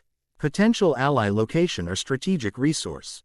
Issei nodded in agreement. We should check it tonight, before tomorrow's operation at the Nexus. If it is a stable crossing, it could provide a safer exit strategy than creating a new passage under pressure. Decision made, they waited until the city's activity diminished with nightfall before slipping out of the visiting scholars' tower. Using the Nexus key as a guide, they navigated through the less populated districts of Nova Lumina, avoiding the attention of patrolling Arcanum guards. The key led them to an ancient section of the city, an area where the advanced technology and magical infrastructure gave way to older, more traditional architecture. Here, Buildings O. F. weathered stone stood in stark contrast to the crystalline spires of the newer districts, their facades carved with symbols that predated the modern taumaturgical notation system. These structures date back to Nova Lumina's founding. Lin Hua observed, her spiritual senses attuned to the historical resonance of the place. Before the Arcanum formalized magical practice, the Nexus Key directed them to a small, circular building that appeared to be a temple or shrine of some kind. Unlike the surrounding structures, it showed no signs of age or weathering, its stone surfaces pristine despite the apparent antiquity of its design. No guards, Mira noted suspiciously. No security measures visible, either well-hidden protection or deliberately unmonitored. Or forgotten, Issei suggested. Approaching the building's single entrance, a doorway without a door, opening into darkness. The Arcanum might not know this place exists, or no longer recognizes its significance. As they stepped through the entrance, lights flickered to life, not the magical illumination common throughout the city, but simple flames that appeared in sconces along the walls, revealing a circular chamber with a raised platform at its center. The platform held what appeared to be a perfectly ordinary mirror in a frame of tarnished silver. The Nexus Key vibrated in Issei's hand, all its needles now pointing directly at the mirror. A dimensional portal disguised as a simple reflective surface, Lin Hua whispered, her tails bristling with awareness. Ancient technique. My people used similar methods in the early days of interdimensional exploration. Issei approached the mirror cautiously. Instead of his reflection, its surface showed a moonlit forest clearing where stone monoliths stood in a circle reminiscent of the chamber they now occupied. Unlike the corrupted breaches they'd encountered, this portal showed no signs of distortion or instability. It had clearly existed for centuries, perhaps millennia. It's completely stable, Issei realized, his world-eater senses confirming what his eyes perceived. A permanent connection between this world and another, established long before the architect began his work. Which means it might be unaffected by his corruption, Mira concluded. Strategic advantage. Potential escape route. Lin Hua studied the portal thoughtfully. The world beyond AP. Pairs less technologically advanced than this one. More naturalistic. Perhaps an older reality with different fundamental principles. Issei made a decision. We should investigate briefly, confirm it's truly stable and learn the basic parameters of the connected world. It could provide crucial tactical options for tomorrow. Mira nodded in agreement, always pragmatic about securing alternative strategies. Lin Hua seemed similarly curious about the ancient connection. With mutual understanding, they stepped toward the mirror portal together. Unlike the wrenching sensation of traveling through corrupted breaches or even the smooth transition Issei had created to Nova Lumina, passing through this portal felt like simply walking from one room to another. One moment they stood in the circular chamber, the next in the moonlit forest clearing on the other side. The air here smelled of pine and wild herbs, the night alive with the sounds of nocturnal creatures. The stone monoliths surrounding them were weathered with age but carved with symbols that matched those in the chamber they'd just left. Fascinating, Lin Hua breathed, her tail swishing with pleasure at the natural environment. This connection must predate the founding of Nova Lumina itself. An original pathway between worlds. Meaning the Arcanum might not know of its existence, Issei concluded. Which makes it valuable as a don't move. The voice came from the shadows between the trees, followed by the unmistakable sound of a bowstring being drawn taut. Identify yourselves and your purpose here, travelers. They froze, Myra's hands hovering near her weapons but not drawing them yet. From the darkness emerged a figure, a woman clad in form-fitting leather armor, a hood shadowing her face, and a bow of remarka. BLE craftsmanship aimed directly at Issei's heart. We come peacefully, Issei replied, keeping his hands visible. We discovered the mirror portal and came to investigate its stability. The woman stepped further into the moonlight, revealing sharp features and eyes that seemed to see through pretense. The ancient way has stood undisturbed for generations. Yet now, when the veil between worlds grows thin, strangers appear. Her accent was cultured but archaic, her speech pattern suggesting formal education in a society quite different from Nova Lumina. Curious timing. We're tracking dimensional instabilities, Issei explained honestly. Breaches appearing across multiple worlds, causing corruption and reality distortion. The woman's bow lowered slightly, though her wariness remained evident. You speak of the shadow rents. At their questioning looks, She elaborated. Tears in the fabric of the world that bleed darkness. They began appearing in our kingdom 3 months past. The Royal Academy studies them while the Queen's Guard contains the creatures that emerge. Lin Hua stepped forward cautiously. These tears, do they expand over time, consuming the reality around them? Indeed, 2 villages have been lost already, the land transformed into twisted mockeries of itself. The woman's expression hardened at the memory. Those who venture too close return changed, if they return at all. The architect's corruption, Issei confirmed grimly. It's affecting this world too, though apparently more recently than Nova Lumina. The woman studied them with renewed interest. You know the cause of these disturbances. Not just the cause, Mira stated. We track the entity responsible. Seek to neutralize the threat. Something in her directness seemed to resonate with the archer, who finally lowered her bow completely. I am Valeria Blackthorn, Shadow Marshal of Queen Alisande's Royal Intelligence Service. If you truly understand these shadow rents, your knowledge is sorely needed. Issei Hyodo. He introduced himself, then gestured to his companions. Mira Vashti and Lin Hua were traveling between worlds affected by these dimensional breaches, trying to stabilize them and ultimately stop their source. Valeria's posture relaxed marginally. Then perhaps the ancient prophecies weren't mere superstition after all. They spoke of travelers from beyond the veil who would appear when darkness threatened to consume all worlds. Were not prophesied saviors, Issei clarified quickly. Just people trying to stop a catastrophe before it destroys everything we care about. A hint of a smile touched Valeria's lips. Modest as well as honest. Refreshing qualities in dimensional travelers. She glanced at the stone circle. The ancient way connects our world to many others. Though most passages have faded with time, that your world's connection remains active suggests significance. Or coincidence, Mira countered pragmatically. There are rarely coincidences when it comes to matters of dimensional confluence, Valeria replied. Her gaze returned to Issei, focusing particularly on his boosted gear.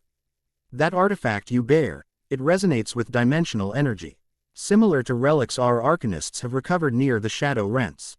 Issei looked down at his gauntlet with surprise. You've found objects related to dimensional manipulation. Valeria nodded. The Royal Academy maintains a collection of artifacts recovered from sites of dimensional thinning. Some predate our written history, others appeared only after the shadow rents began forming. She seemed to make a decision. If you truly seek to counter these disturbances, perhaps you should examine these artifacts. They may provide insights your world lacks. The offer was tempting. Nova Lumina offered advanced Talma technological knowledge. This world might possess historical understanding of dimensional phenomena that predated modern scientific approaches. We're committed to an important operation in the world we just came from, Issei explained. But we could return afterward to examine these artifacts. I shall await your return then, Valeria agreed. 3 nights hence, at this same location. I will arrange access to the Academy's restricted collections. She hesitated, then added, be wary in the City of Light. Ancient texts suggest it was built upon the remnants of a greater civilization that fell due to dimensional hubris. Before they could question this cryptic warning further, a distant horn sounded through the forest. Valeria turned her head sharply at the signal. The Queen's Guard patrols these woods for creatures emerging from a nearby rent, she explained quickly. They are less welcoming of dimensional travelers than I. You should return to your world now. Issei nodded in understanding. We'll return as promised. Thank you for your trust, Valeria. As they stepped back through the mirror portal to Nova Lumina, Issei found himself intrigued by the Shadow Marshal. Her world seemed less technologically advanced than Nova Lumina yet possessed sophisticated knowledge of dimensional phenomena. The contrast between Sarah's enthusiastic scientific approach and Valeria's measured historical perspective offered complementary insights into the dimensional crisis they faced. Once safely back in the ancient temple, Lin Hua voiced the concern they all shared. Valeria's warning about Nova Lumina, built upon a fallen civilization that succumbed to dimensional hubris, that aligns with what we've observed about the Arcanum Nexus. The Nexus predates their historical records. Issei recalled. What if it's not just a natural dimensional focal point, but a remnant of whatever civilization came before? Potential weapon, Mira suggested grimly. A dimensional manipulation tool repurposed by current inhabitants without full understanding. Which makes tomorrow's operation even more critical, Issei concluded. We need to examine the Ne. Thus directly to understand its true nature and how the architect is using it. They made their way back to the visiting scholar's tower, avoiding Arcanum patrols with Myra's tactical guidance and Lin Hua's supernatural senses. The night had yielded valuable information and opened a new pathway for investigation, but also raised disturbing questions about Nova Lumina itself and the true nature of the Arcanum Nexus they would confront tomorrow. Morning in Nova Lumina brought renewed activity to the Talma technological metropolis. As promised, Sarah arrived to escort them to the Arcanum Nexus. Her excitement barely contained despite the early hour. The Council has granted unprecedented access, she explained as they traversed a series of restricted teleportation points. No external research. Her has directly interfaced with the Nexus in over 50 years. Why now? Mira asked bluntly. Security protocols abandoned suddenly. Suspicious timing. Sarah's enthusiasm dimmed slightly. Well, the corruption is spreading faster than they've admitted publicly. 3 more districts showed dimensional instability overnight. The Council's getting desperate. They see an opportunity, Lin Hua suggested carefully. Our capabilities might serve their interests beyond merely addressing the corruption. Sarah glanced around nervously before lowering her voice. Look, there are factions within the Arcanum. Some believe the dimensional breaches represent a threat to be contained. Others see them as an opportunity for expansion, controlled conquest of adjacent realities. And which faction holds sway on the Council? Issei asked. It's complicated, Sarah admitted. High Thaumaturge Kelvin leads the expansionist faction, but officially supports containment efforts. Politics in the Arcanum is multi-layered, with everyone pursuing multiple agendas simultaneously. They arrived at their final destination, a massive circular chamber deep beneath the city.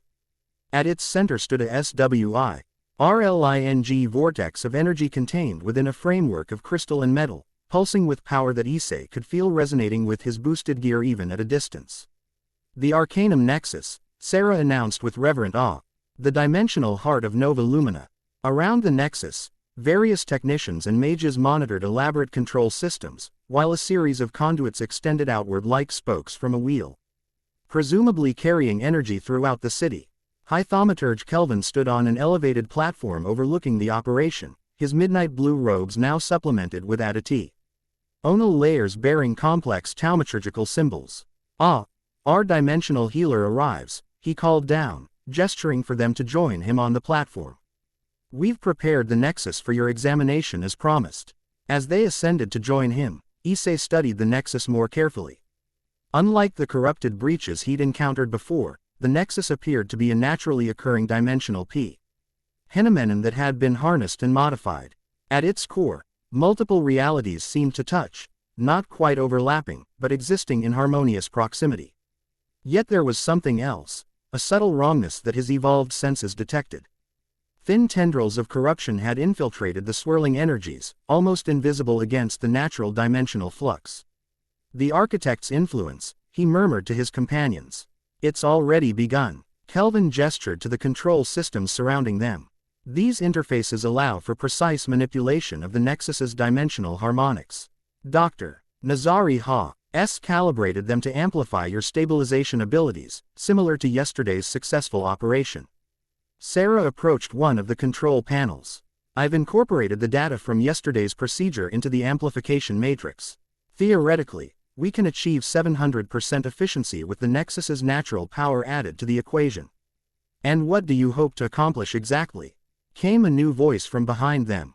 They turned to see the silver-eyed council member from yesterday's meeting approaching, accompanied by 2 others wearing the distinctive masks of the Arcanum Council. Honored counselors, Kelvin acknowledged with a respectful bow. I wasn't informed you would personally oversee this operation. Given its critical nature, the council deemed direct observation necessary, the silver-eyed member replied smoothly. Though Issei detected tension beneath the polite words, their gaze shifted to him. You believe you can purge the corruption from our Nexus, traveler? I can try, Issei answered honestly. I've stabilized similar dimensional distortions, though nothing of this magnitude. The council member studied him for a moment before nodding. Proceed then. Nova Lumina's future may depend on your success. Under the watchful eyes of the council members and Kelvin, Issei approached the primary control interface. Sarah quickly explained the basics of the system, helping him don specialized gauntlets similar to the one she'd given him earlier but more elaborate, covered in intricate circuitry and crystalline focus points.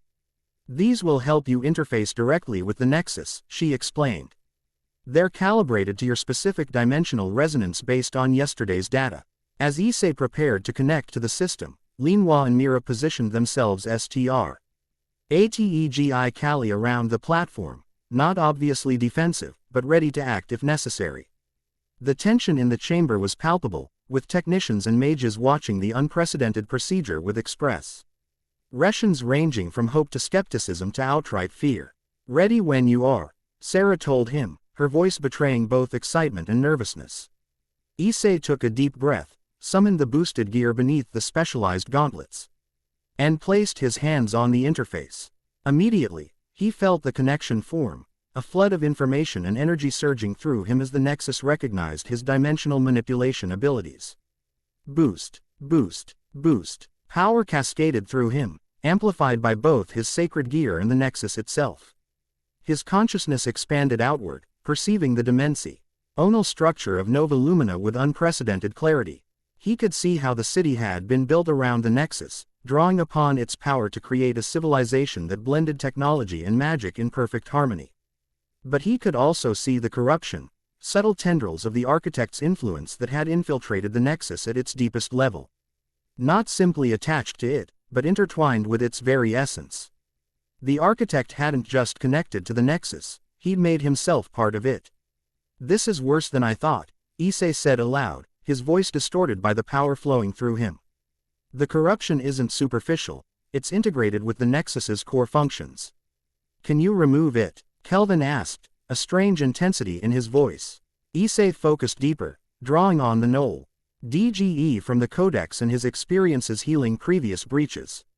"Not remove, but I can isolate it, create a dimensional barrier within the Nexus itself that contains the corruption and prevents it from spreading further."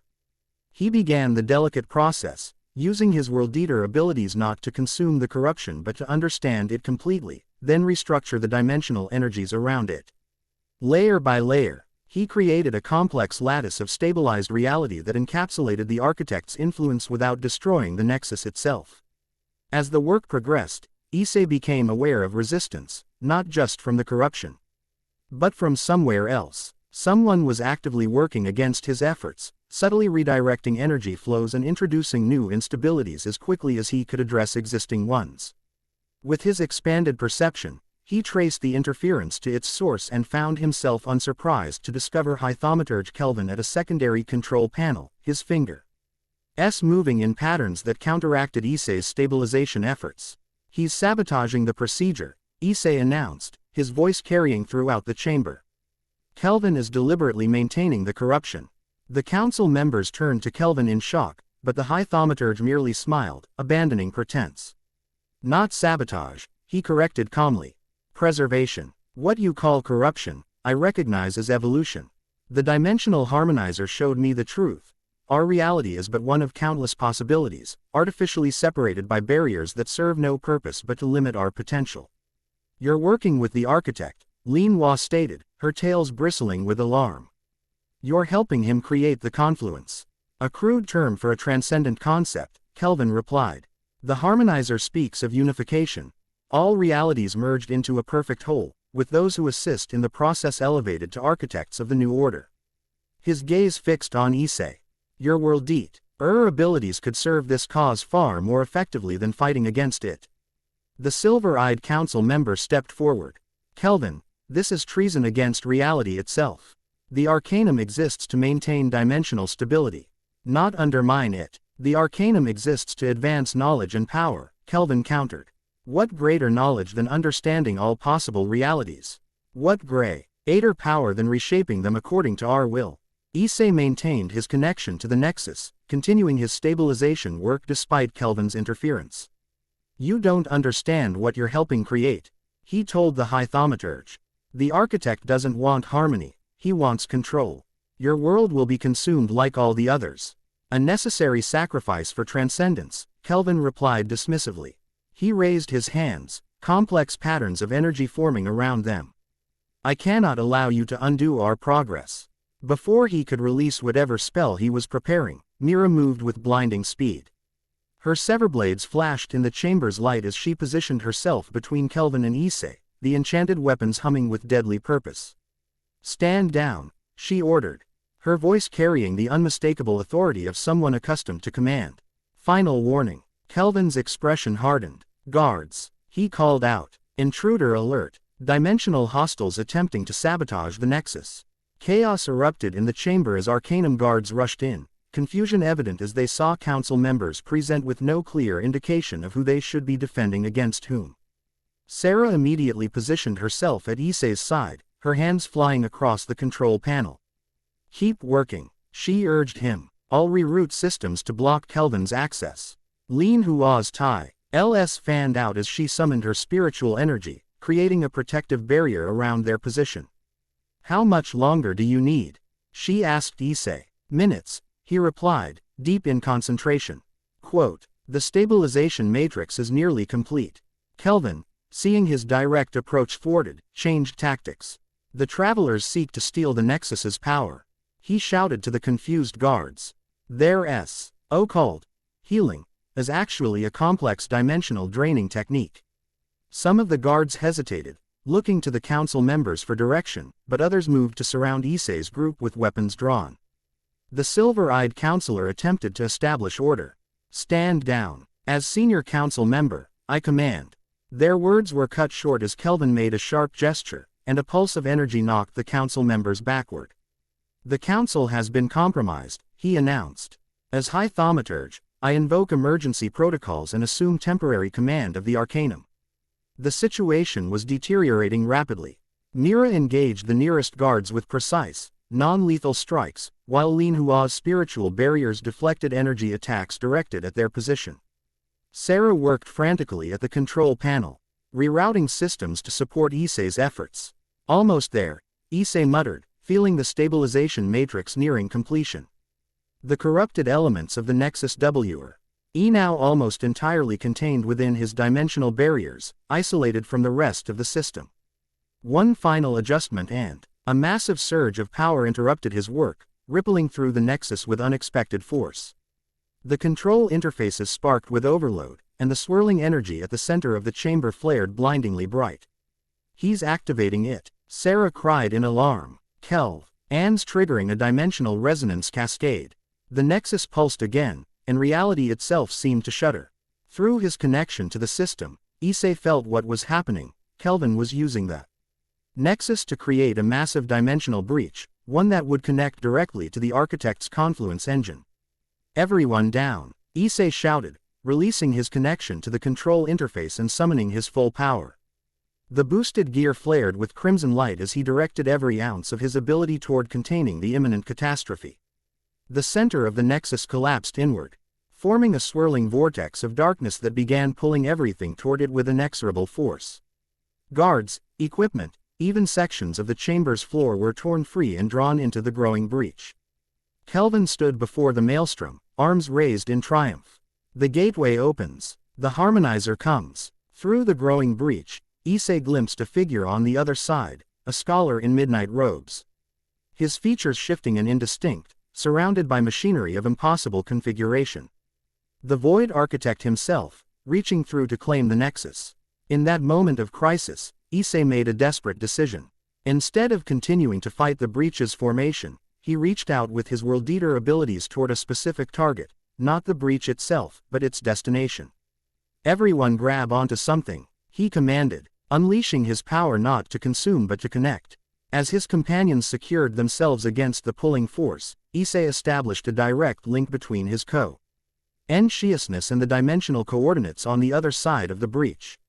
Not the Architect's location, but adjacent to it, a point in dimensional space close enough to perceive but not directly in the Architect's presence. Through this connection, Issei briefly glimpsed the confluence engine, a massive structure of impossible geometry, pulsing with the stolen energies of countless realities. At its heart stood a swirling nexus of pure dimensional potential, ready to collapse all barriers between worlds.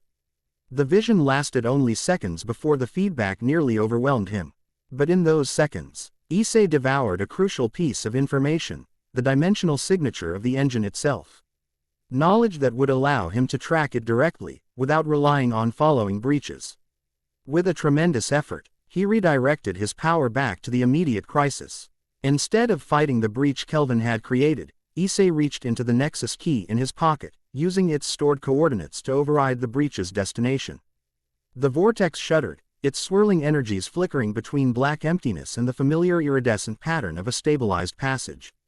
For a moment, the TWO dimensional signatures warred for dominance, the architect's pull versus Issei's redirection.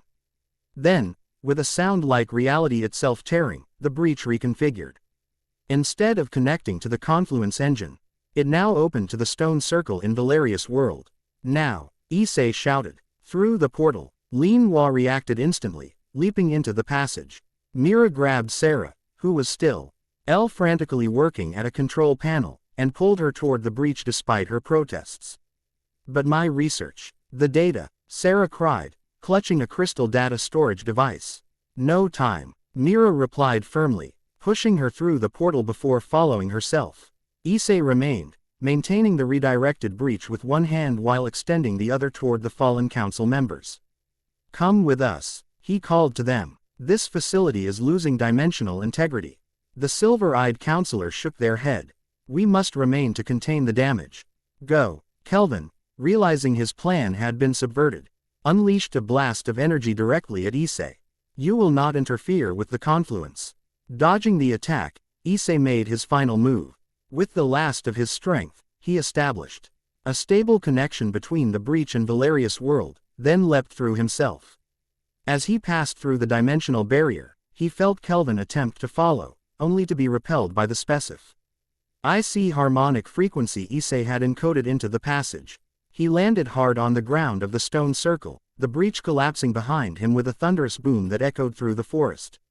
Around him, his companions were regaining their bearings, with Sarah looking particularly disoriented by the abrupt transition to a pre-industrial world. What? Where are we? She asked, clutching her data crystal tightly. A different reality, Issei explained, rising unsteadily to his feet.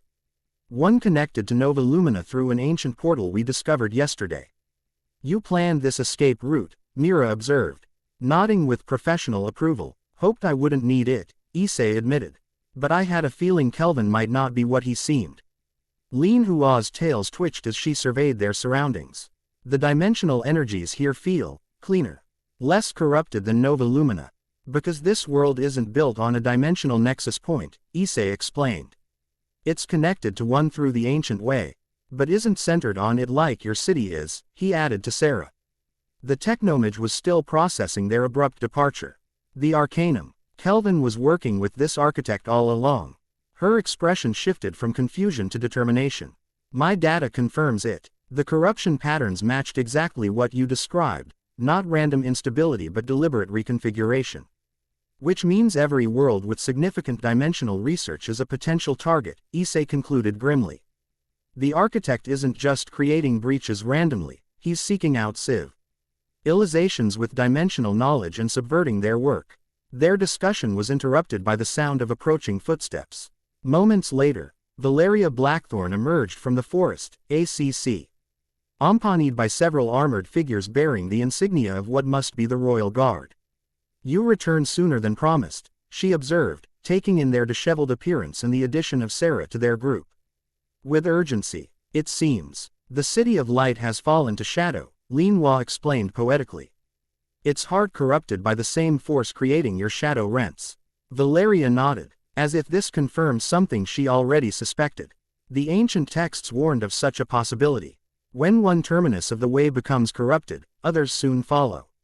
She gestured for her guards to stand down. Come, the Royal Academy must hear what you've witnessed. Perhaps together we can prevent our world from suffering the same fate. As they followed Valeria through the forest toward what she explained was the capital city, Issei felt the weight of their narrow escape. They had gained crucial information, both about the architect's methods and the dimensional signature of the confluence engine itself. But they had also lost access to Nova Lumina's advanced thaumaturgical resources and potentially left that entire reality vulnerable to complete corruption. Yet something unexpected had emerged from the chaos, a pattern that suggested the architect's strategy might be his vulnerability. By targeting worlds with dimensional research capabilities, he was creating a network of null edge that could potentially be turned against him. The Nexus key pulsed in Issei's pocket, its configuration shifting once again. New coordinates were forming, pointing toward a different dimensional signature entirely. Their journey was far from over, but for the first time since discovering his evolved abilities, Issei felt they might have a genuine chance of tracing the architect back to his source. And with each world they visited, each ally they gained, their understanding of the dimensional crisis grew, as did the unexpected connections forming between Issei and those drawn into his interdimensional mission. Connections that would prove crucial in the battles to come, both across worlds and within his own evolving heart. Chapter 3. The Devourer Ascendant. The Royal Academy of Astrasoon stood in stark contrast to Nova Lumina's crystal spires. Here, ancient stone towers rose organically from a hillside, their weathered surfaces carved with astronomical symbols and dimensional diagrams that predated modern understanding. Torchlight flickered against stained glass windows as Valeria led them through vaulted corridors where scholars in midnight blue robes moved with quiet purpose. "Oh, world may lack the technological advancement of your Nova Lumina," Valeria remarked to Sarah, who was staring wide-eyed at a mechanical orrery depicting not just planets but dimensional layers. "But we've studied the spaces between worlds since our kingdom's founding. It's not primitive, it's foundational," Sarah replied, her initial shock giving way to professional curiosity. "These calculations etched into the architecture. They're using base 16 mathematical principles for dimensional mapping that my colleagues theorized but never implemented." She ran her fingers reverently over symbols carved into a stone archway. "Pure dimensional theory without technological shortcuts." Valeria's lips curved in subtle appreciation. "The Royal Academy values understanding over application. Knowledge before power. A philosophy Nova Lumina should have embraced," Issei observed grimly. They entered a circular chamber where dozens of scholars were gathered around a central well that glowed with soft blue light. Conversation hushed as they entered, all eyes turning to assess the dimensional travelers. At the head of the gathering stood an elderly woman whose simple robes belied the clear authority she carried. "Archmage Lysandra," Valeria announced with formal respect. "I present Issei Hyodo, bearer of the World Eater ability, and his companions who seek to combat the shadow rents plaguing our realm." The Archmage studied them with eyes that seemed to perceive more than mere physical presence. "The World Eater returns to our realm," she said, her voice carrying the weight of history. "The cycle repeats itself, it seems." "Returns?" Issei questioned, suddenly alert. "I've never been to this world before." "Not you specifically," Lysandra clarified. "But one with your abilities.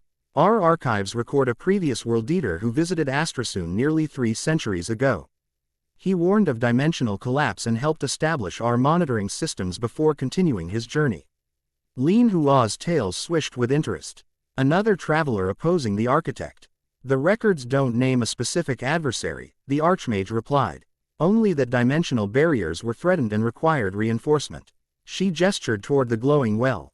"Come. The scrying pool will show us the current state of our realm's dimensional integrity."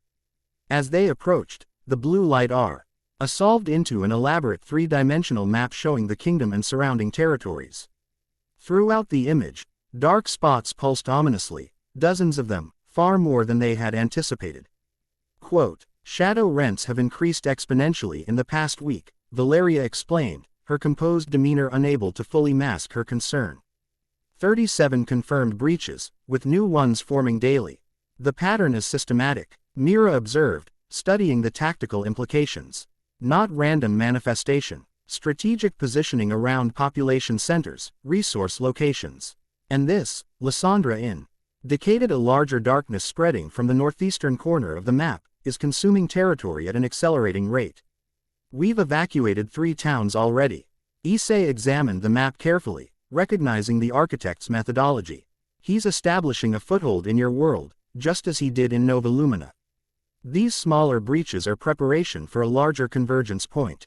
"Can you counter it?" Lysandra asked directly. Our mages have contained individual rents but lack the ability to heal them completely. Before Issei could respond, the chamber doors burst open as a disheveled messenger ran in, breathing heavily. Archmage, the eastern breach has changed. Something's emerging. Valeria immediately moved to Lyssandra's side. The Royal Guard contingent stationed there. No response to communication crystals. The messenger reported grimly. Show us, Lysandra commanded, waving her hands over the scrying pool. The image shifted to reveal a forested valley where reality itself seemed to tear open. Unlike previous breaches they'd encountered, this one had structure, deliberate geometric patterns framing a swirling portal from which mechanical constructs emerged. Each embled a floating sphere surrounded by rotating rings inscribed with the now familiar symbols of the architect's work. Reconnaissance devices, Sarah identified immediately. Similar to Arcanum Desig, NS but modified for dimensional assessment. He's mapping your reality, Issei realized. Preparing for more significant incursion. Lysandra turned to Issei, authority and urgency balanced in her voice. If you can counter these rents as claimed, we need your assistance now. Valeria will provide whatever resources you require. Issei nodded, decision made. I'll stabilize this breach immediately. But we'll need more than just containment to stop the architect's overall plan. The artifacts I mentioned, Valeria reminded him. They may provide insight. I've arranged access to the Academy's restricted vault. Sarah and Lin Hua should examine those, Issei suggested. Their combined knowledge of Tauma technology and spiritual dimensions might reveal connections we've missed. While you and I address immediate threat, Mira stated, already checking her severblades with practiced efficiency. Plans made, they separated with urgency born of necessity. Within the hour, Issei and Mira had mounted horses provided by the Royal Guard, transportation that amused Mira despite her composed exterior. Primitive but functional, she observed, adjusting to the unfamiliar movement with natural athletic ability. Tactical advantages in terrain inaccessible to mechanical transport. You've never ridden before, Issei asked as they galloped eastward, accompanied by a contingent of guards led by Valeria herself. Extinct on my world, Mira replied tersely. Combat vehicles replaced animal transport before my birth. Learned riding techniques theoretically during tactical diversification training. Her ability to adapt to entirely new methods of transportation with minimal adjustment spoke volumes about her training. As they rode, Issei found himself increasingly impressed by the capability. Ties each of his companions demonstrated. Mira's tactical adaptability, Lin Hua's spiritual wisdom, Sarah's technological brilliance, and now Valeria's blend of aristocratic poise and wilderness survival skills. They reached the eastern valley by midday, dismounting some distance from the breach on Valeria's recommendation. The rents affect animals before humans, she explained, leading them forward on foot. When horses refuse to advance, we've learned to proceed with extreme caution. As they approached the breach, Issei felt the now familiar resonance with his evolved sacred gear. The booze, Ted gear materialized on his arm unbidden, responding to the dimensional distortion ahead. Different configuration than previous breaches, he noted, studying the geometric patterns surrounding the portal. More structured, almost like, quote, a doorway, Valeria completed his thought. Not just a tear but a constructed entrance. They crested a rise that provided clear view of the breach and the scene surrounding it. The Royal Guard contingent lay scattered across the clearing, not dead but unconscious, carefully arranged in concentric circles around the portal. The mechanical spheres hovered at equidistant points, emitting pulses of energy that maintained the breach's stability. And standing before the portal, examining one of the fallen guards with scientific curiosity, was a woman in Hua. She appeared to be a dimensional researcher's gear, similar to Sarah's professional attire but more heavily reinforced, with instruments and tools attached to a utility harness. Her hair was platinum blonde streaked with electric blue, cut in a practical style that nonetheless managed to frame striking features. Trap, Mira whispered, severblades silently drawn. Unexpected complication. Let me approach first, Issei decided. Cover me, but don't attack unless provoked. He stepped forward deliberately, making no attempt to hide his presence. The woman looked up immediately, her expression shifting from surprise to intense interest as she noticed the boosted gear. Finally, she exclaimed in accented English. Someone not from this medieval backwater. Please tell me you understand dimensional physics and aren't another sword-waving local convinced I'm a witch. Her directness caught Issei momentarily off guard. I understand enough. Who are you and why are you examining these guards? Dr. Ekaterina Volkov, Interdimensional Research Division, Russian Federal Anomaly Containment Bureau, she replied, straightening to her full height. Currently stranded between dimensions thanks to catastrophic equipment failure during observation of dimensional anomalies. She gestured to the guards. And they're fine. Just temporarily phase shifted into semiconsciousness. Standard protection protocol when locals become hostile toward research personnel. Valeria emerged from concealment, bow drawn but not aimed directly at the stranger. Our royal guard was responding to a dimensional incursion that threatens our kingdom. If you're responsible, Ekaterina interrupted with a sharp laugh. I've been trying to close these breaches for weeks. Your guards assumed I was Ting them and attacked without bothering with questions first. She focused on Issei's gauntlet. That's not standard dimensional manipulation technology. Custom design. Something like that, Issei replied cautiously. You said you've been trying to close the breaches. Ekaterina nodded emphatically. Since I got trapped between realities while studying the first anomaly. I've been jumping between affected dimensions, tracking the pattern back to its source. She pointed to instruments attached to her harness. I've accumulated substantial data on the breach network. They're not random. They reforming an interdimensional lattice structure, like a web connecting specific points across multiple realities. Mira had silently positioned herself at a tactical advantage point, but now spoke. Matches our intelligence. Architect's methodology confirmed. Architect. Ekaterina's eyes lit with recognition. The entity in midnight robes. You've encountered him too. We're tracking him across dimensions, Issei confirmed. He's using something called the Confluence Engine to break down barriers between worlds. I knew it, Ekaterina exclaimed, immediately digging through her equipment to produce a tablet-like device displaying complex equations. My calculations showed an artificial origin for the dimensional destabilization, but I couldn't identify the mechanism. Her enthusiasm abruptly shifted to suspicion. Wait, how do I know you're not working with him? Several dimensions I've visited had collaborators helping establish breach points. Because we're here to close this breach, Issei replied, stepping forward and extending his gauntleted hand toward the portal. Watch. He activated the boosted gear, drawing on his evolved abilities and the knowledge gained from the Codex Dimensionum.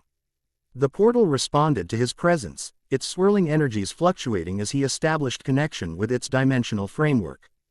Boost, boost, boost. Power surged through him, and he began the now familiar process of stabilizing the breach, not simply closing it, but healing the dimensional fabric that had been damaged by the architect's influence. The mechanical spheres reacted immediately, their rotating rings spinning faster as they attempted to counter his efforts. Fascinating, Ekaterina exclaimed, instruments in hand recording the process.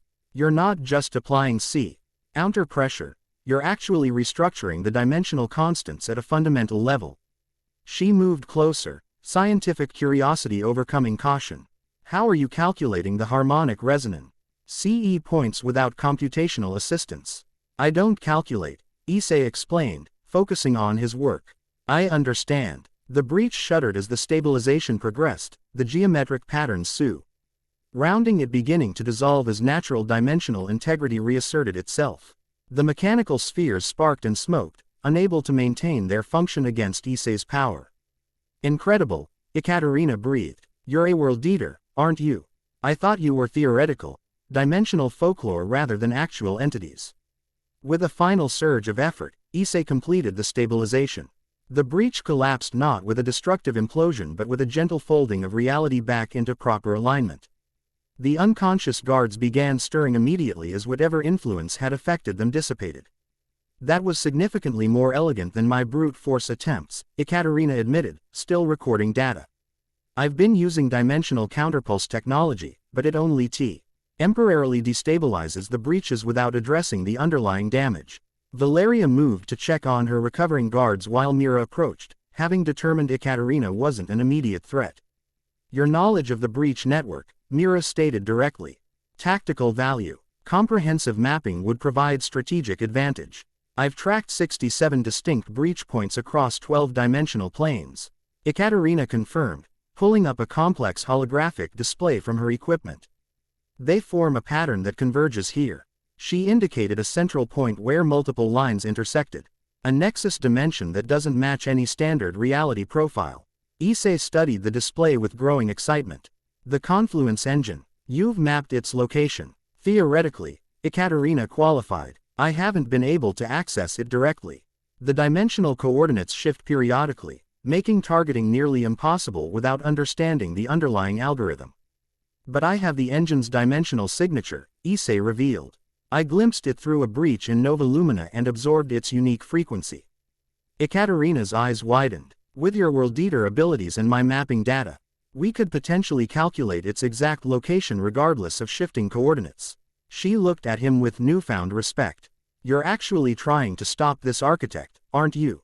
Not just treating symptoms but addressing the source. That's the plan, Issei confirmed. And your research could be the missing piece we need. For the first time, Ekaterina's confident demeanor softened slightly. I've been jumping between dimensions for months, collecting data but finding no one who understood its significance. Most worlds are too busy containing local breaches to consider the larger pattern. A genuine smile transformed her features. It's nice not to be the only one seeing the big picture. As they prepared to return to the academy with the recovering guards, Issei reflected on the unexpected ally they'd found. Ekaterina's scientific approach complemented Sarah's Tauma technological expertise, while her dimensional mapping provided strategic context that even Mira had lacked. Another piece of the puzzle falling into place as their interdimensional team continued to grow. The restricted vault beneath the Royal Academy held treasures beyond conventional understanding. Ancient artifacts from a dozen civilizations filled glass cases and warded containment fields, each representing a different approach to dimensional manipulation. Sarah moved from display to display with reverent fascination, while Lin Hua's tails swished with recognition at certain objects. This crystal matrix resembles technology from the Third Celestial Court, the fox spirit observed. Examining a complex geometric structure suspended in a preservation field.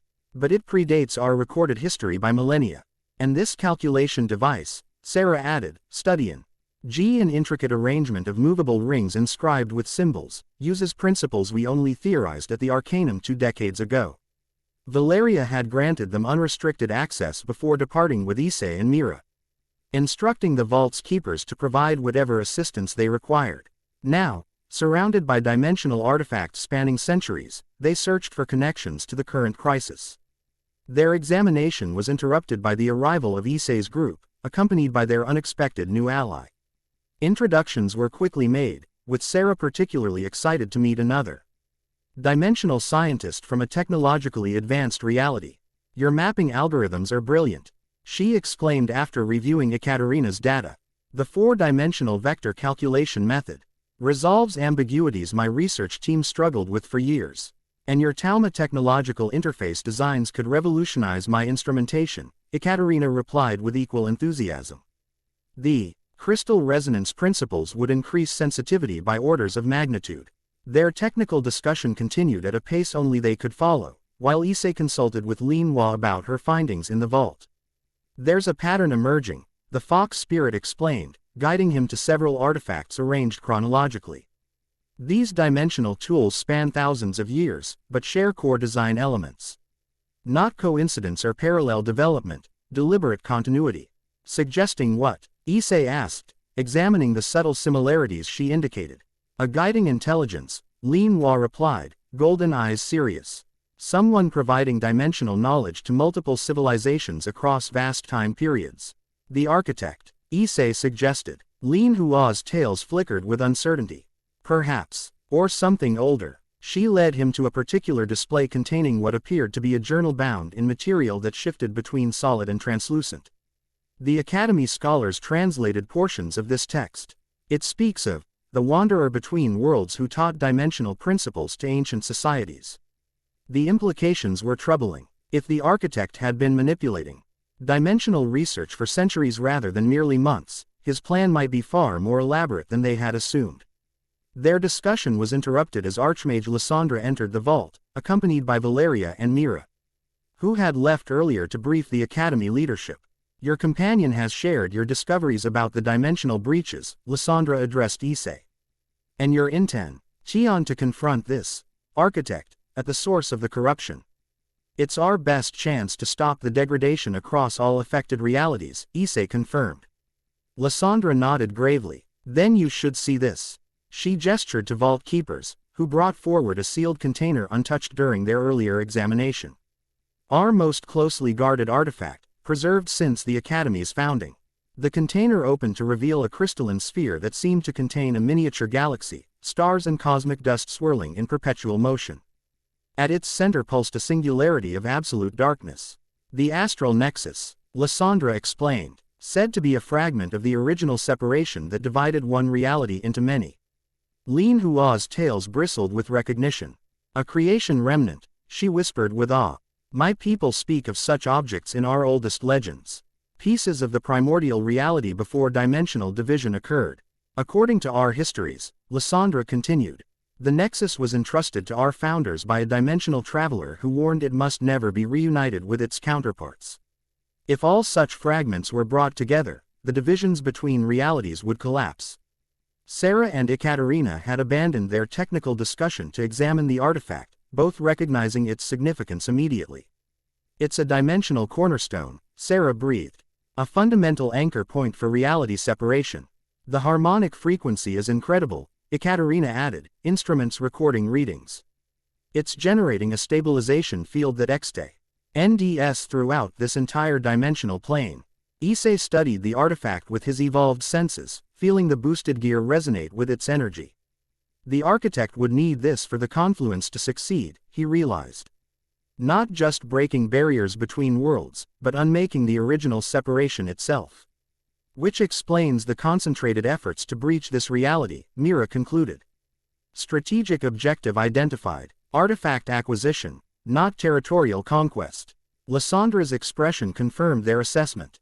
3 attempts have been made to breach this vault directly in the past week.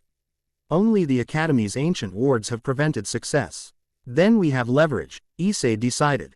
The architect needs this fragment, which means we can potentially draw him out rather than hunting through shifting dimensional coordinates.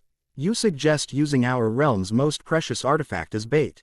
Valeria questioned, though her tone indicated strategic consideration rather than outright rejection. Not exactly, Issei clarified. We use the fragment's unique frequency to locate its counterparts. If it's drawn to others of its kind, we can use that attraction to find the confluent CE engine regardless of dimensional shifting. Ekaterina immediately grasped the concept. Brilliant. Harmonic resonance tracking across dimensional barriers. With my mapping algorithms and this reference frequency, we could triangulate the engine's position regardless of coordinate obfuscation. I can construct a tracking interface, Sarah offered excitedly. Combining Academy runecraft with my Talma technological principles to detect matching energy signatures. As the scientists discussed implementation details, Issei felt a growing certainty. After weeks of reacting to the architect's moves, they finally had a means of taking the initiative. Yet something nagged at the edge of his awareness, a pattern he could almost perceive but not quite grasp. Lin Hua, sensitive to his contemplative mood, moved to his side. Your thoughts are troubled, Devourer. Something about this seems too convenient, he admitted quietly. The fragment preserved here, the dimensional knowledge accumulated across worlds. Even our team coming together with exactly the skills needed, it feels orchestrated somehow. Her golden eyes studied him thoughtfully. Perhaps it is. The tapestry of fate has many weavers. Her tails swished philosophically. My people believe that patterns of significance rarely form by chance alone. When the right elements converge at critical moments, look for the hand that arranged them. You think someone's been guiding us? Issei asked. I think, she replied carefully, that dimensions seek balance naturally. Perhaps what feels like orchestration is simply the multi-verse protecting itself through the agents most capable of restoring equilibrium. Her perspective was comforting, yet Issei couldn't shake the sense that larger forces were at work. For now, however, they had a plan forming, their first real opportunity to take offensive action against the architect. The preparations took 3 days of intensive work. Sarah and Ekaterina collaborated on a tracking Device incorporating the astral nexus's frequency, while Valeria arranged for Academy mages to reinforce dimensional stability throughout the kingdom. Lin Hua worked with Mira to develop tactical approaches for confronting the architect in his domain, combining spiritual wisdom with combat strategy. Issei divided his time between assisting each group and continuing to study the Codex Dimensionum, deepening his understanding of his evolved abilities. The boosted gear had grown more responsive to his intentions, allowing increasingly precise manipulation of dimensional energies. During these preparations, the relationships within their unusual team evolved as well. Shared purpose forged connections that transcended their diverse origins. Mira's initial stoicism gradually softened, particularly toward Issei, whose tactical decisions had repeatedly earned her professional respect. Lin Hua's spiritual insights and occasional mischievous humor brought balance to tense situations. Sarah's boundless enthusiasm for knowledge proved contagious, while Valeria's quiet competence provided steady foundation for their efforts. Ekaterina integrated seamlessly into their group, her scientific brilliance complemented by pragmatic Russian fatalism that oddly harmonized with Mira's tactical focus. If dimensional collapse is coming, she quipped during a particularly challenging calculation session, at least I'll face it with competent company. On the evening before their planned assault on the Confluence engine, they gathered in a private chamber provided by the Academy. A fire crackled in the hearth, casting warm light over the stone walls as they reviewed final preparations. The tracking device, a complex fusion of Talma technology and Academy runecraft, sat at the center of the table, its displays showing the calculated coordinates for the engine. The dimensional shift patterns are predictable now, Ekaterina explained, indicating oscillating values. The engine moves between even fixed positions on a 93-minute cycle. We can target our incursion to intercept it at this specific dimensional junction. She pointed to a highlighted position. Maximum stability, minimum defensive coverage based on breach distribution analysis. The dimensional passage will accommodate 6 travelers, Sarah added, adjusting crystalline components on the device. I've calibrated IT to our specific bioenergetic signatures to prevent rejection during transit.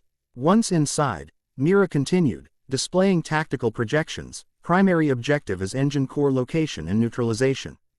Expected resistance includes mechanical constructs, corrupted dimensional entities, possible human collaborators. Valeria indicated weapons and equipment arranged nearby. The Academy has IDED enchanted armaments effective against dimensional entities. These blades can sever corrupted energy patterns, while these amulets offer limited protection against reality distortion.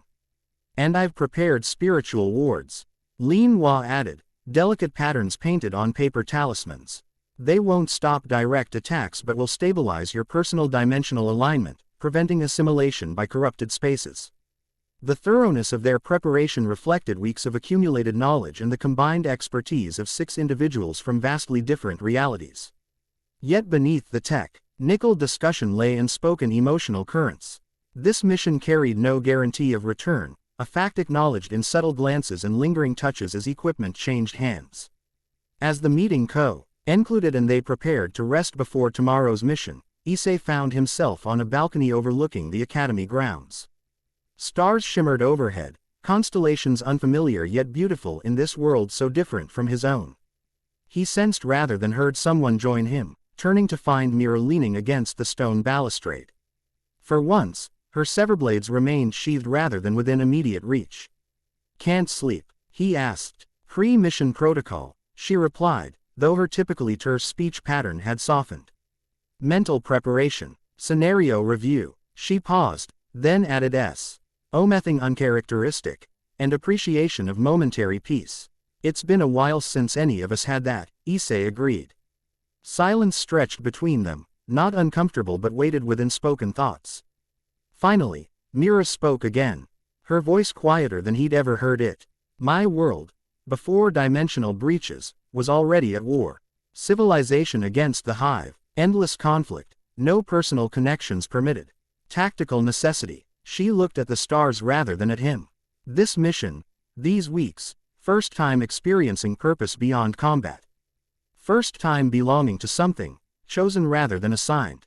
The admission clearly cost her significant effort, trained as she was to maintain emotional distance. You've been essential to everything we've accomplished, Issei told her sincerely. Not just your combat skills, but your perspective, your ability to see tactical realities others miss. You value input beyond combat utility, she observed. Rare quality in commanders I've served under. Her gaze finally met his. Whatever tomorrow brings, serving this mission has been optimal. Coming from Mira, this constituted profound emotional disclosure. Before Issei could respond, the balcony door opened again as Lin Hua emerged, her spectral tails glowing softly in the darkness. Forgive the intrusion, she said, golden eyes taking in their proximity with knowing perception. Sarah requests assistance with final calibrations. Mira nodded, composure immediately restored, and departed with a final meaningful glance at Issei. As her footsteps faded, Lin Hua moved to take her place at the balustrade. The commander reveals her heart slowly, she observed with gentle insight. Like mountain flowers that bloom only after the harshest winter has passed. You noticed. I notice many things, Lin Hua replied, her tails swishing contemplatively. The technomage's excitement that barely masks deeper admiration. The Shadow Marshal's protective positio. Ning whenever danger threatens you specifically.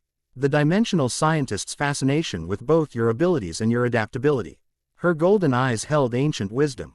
And your own awakening, awareness of connections forming beyond mere alliance. Issei couldn't deny the truth in her observations. Throughout their dimensional journey, relationships had evolved in ways he hadn't anticipated. Professional respect had deepened into personal connection, shared dangers into mutual trust, and disparate backgrounds into complementary strengths. And what about you? He asked, curious about her perspective. You left your celestial court to warn other worlds. What comes after this mission, if we succeed? Lin Hua's expression grew wistful. My exile was not entirely due to the architect's threat. I questioned traditions, suggested new paths for celestial involvement in mortal affairs. Her tails curled inward slightly. Even if we succeed, return to my former position is unlikely. I'm sorry, Issei said sincerely. Don't be, she replied, smile returning. This journey has shown me more wonders than centuries in the celestial courts ever could. I have seen courage and brilliance across multiple realities. Formed bonds that transcend dimensional barriers. Her gaze held his. Some paths worth walking have no predetermined destination. Her philosophical perspective offered calm. Fort as they faced tomorrow's uncertainties. They remained on the balcony talking until Sarah eventually found them, her excitement barely contained despite the late hour. Final calculations complete, she announced triumphantly. Targeting precision increased by 27% through harmonic frequency amplification. Her violet eyes shone with a mix of scientific pride and barely concealed affection as she looked at Issei. The passage matrix is specifically attuned to your world-eater resonance now. Should provide optimal integration during transit. Her technical explanation couldn't quite mask the personal care underlying her work. Every adjustment and enhancement specifically designed to protect him during the dangerous dimensional crossing ahead. Thank you, Sarah, he said, conveying appreciation for both the technical achievement and the concern behind it. Your adaptability across completely different magical systems has been incredible to witness. She beamed at the recognition, briefly dropping her scientific persona. Before meeting you, my research was just theoretical, dimensional possibilities without practical application. Now I'm helping save multiple realities. She gestured expansively at the night sky. Even if we fail tomorrow, I've accomplished more in these weeks than I would have in decades at the Arcanum. Her perspective echoed something Issei had been feeling high. MSELF. A sense that despite the danger and uncertainty, their journey had meaning that transcended individual worlds or concerns. Together, they had become something more than their separate origins would have predicted. As they finally retired to prepare for tomorrow's mission, Issei found himself reflecting on how drastically his life had changed since the evolution of his sacred gear. From Devour, of the Grimoire household to interdimensional traveler, from simple power amplification to reality manipulation, from solitary fighter to leader of an extraordinary team drawn from across the multiverse. Whatever tomorrow brought, he would face it alongside companions who had become far more than mere allies in the fight against dimensional collapse. Dawn broke over the Academy spires as final preparations were completed. The tracking device had been integrated into a portable framework that would generate their dimensional passage directly to the calculated coordinates of the confluence engine. Archmage Lysandra provided a small fragment of the astral nexus, separated with elaborate precautions, to power the device, its unique frequency guiding them to its counterparts. They gathered in the Academy's central courtyard, equipped with the specialized weapons and protections developed over previous days. Issei wore lightweight armor enchanted with Academy runecraft, the boosted gear gleaming on his left arm. Myra's combat suit had been augmented with dimensional stabilizers, her severblades humming with enhanced energy. Lin Hua's ceremonial robes now bore protective symbols from multiple worlds, her 9 tails fully manifested and glowing with spiritual power. Sarah had integrated Talma technological components into a practical field suit, crystal interfaces at her fingertips for manipulating dimensional energies. Ekaterina's researcher gear had been similarly enhanced, her monitoring equipment now capable of detecting dimensional fluctuations with unprecedented precision.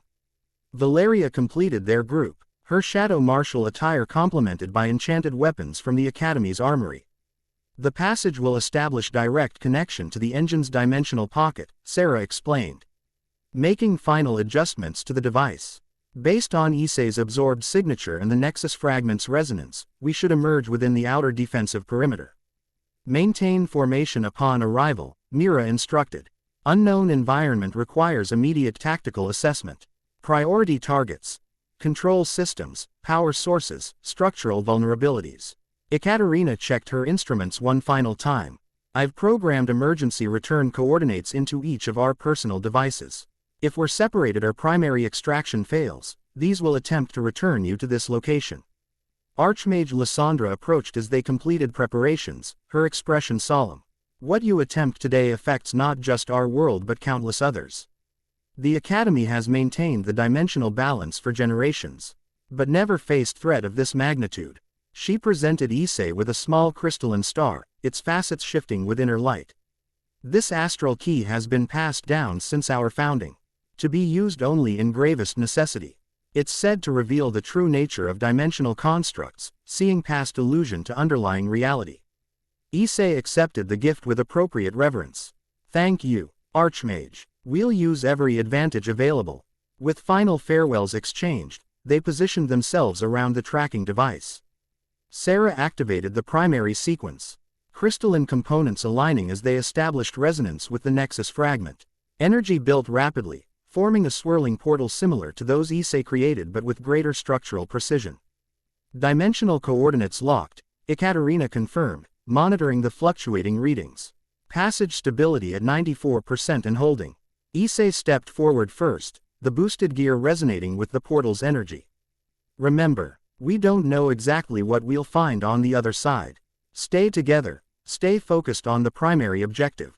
The engine is our target, not the architect himself if we can avoid direct confrontation.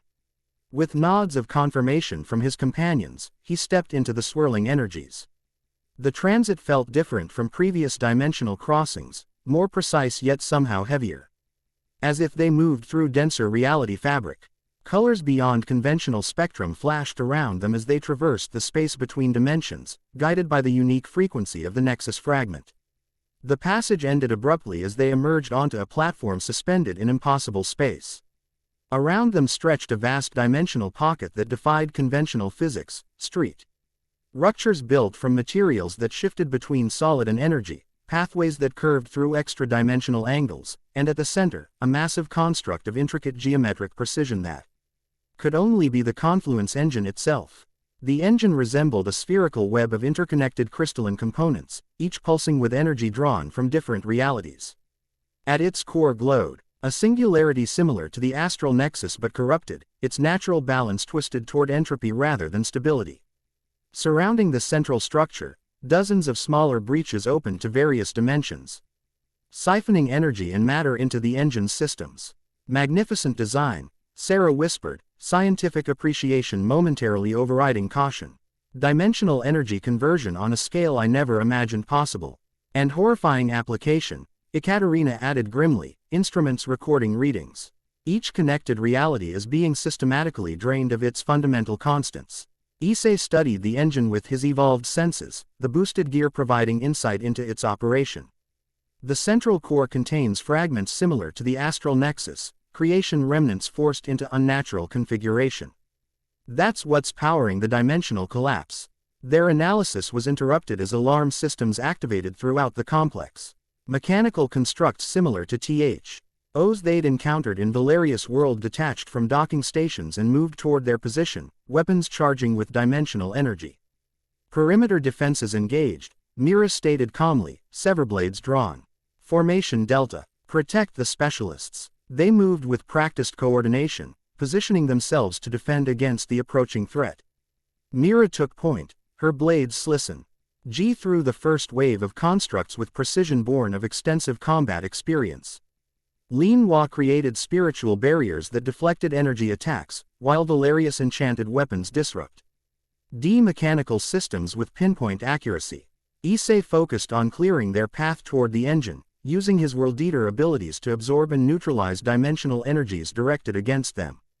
Sarah and Ekaterina maintained rearguard, their technical expertise allowing them to disable security systems and redirect defensive mechanisms. The control center should be adjacent to the core, Ekaterina called out. Consulting her instruments, northeastern quadrant based on energy flow patterns. They fought their way across impossible architecture, reality itself seeming to resist their progress. Sections of flooring rearranged without warning, walls phased in and out of existence, and gravity shifted unpredictably. Yet they adapted, using their diverse abilities to counter each obstacle. As they neared the engine's core, the resistance intensified, no longer just mechanical constructs but entities of pure dimensional energy, fragments of corrupted realities given purpose and direction by the architect's will. These proved more challenging, their non-physical nature making conventional attacks ineffective. These are consciousness fragments, Lin Hua realized, her spiritual perception identifying their nature. Echoes of beings from collapsed dimensions, preserved and repurposed. Can they be freed rather than destroyed? Issei asked, reluctant to eliminate what might be the last remnants of entire civilizations.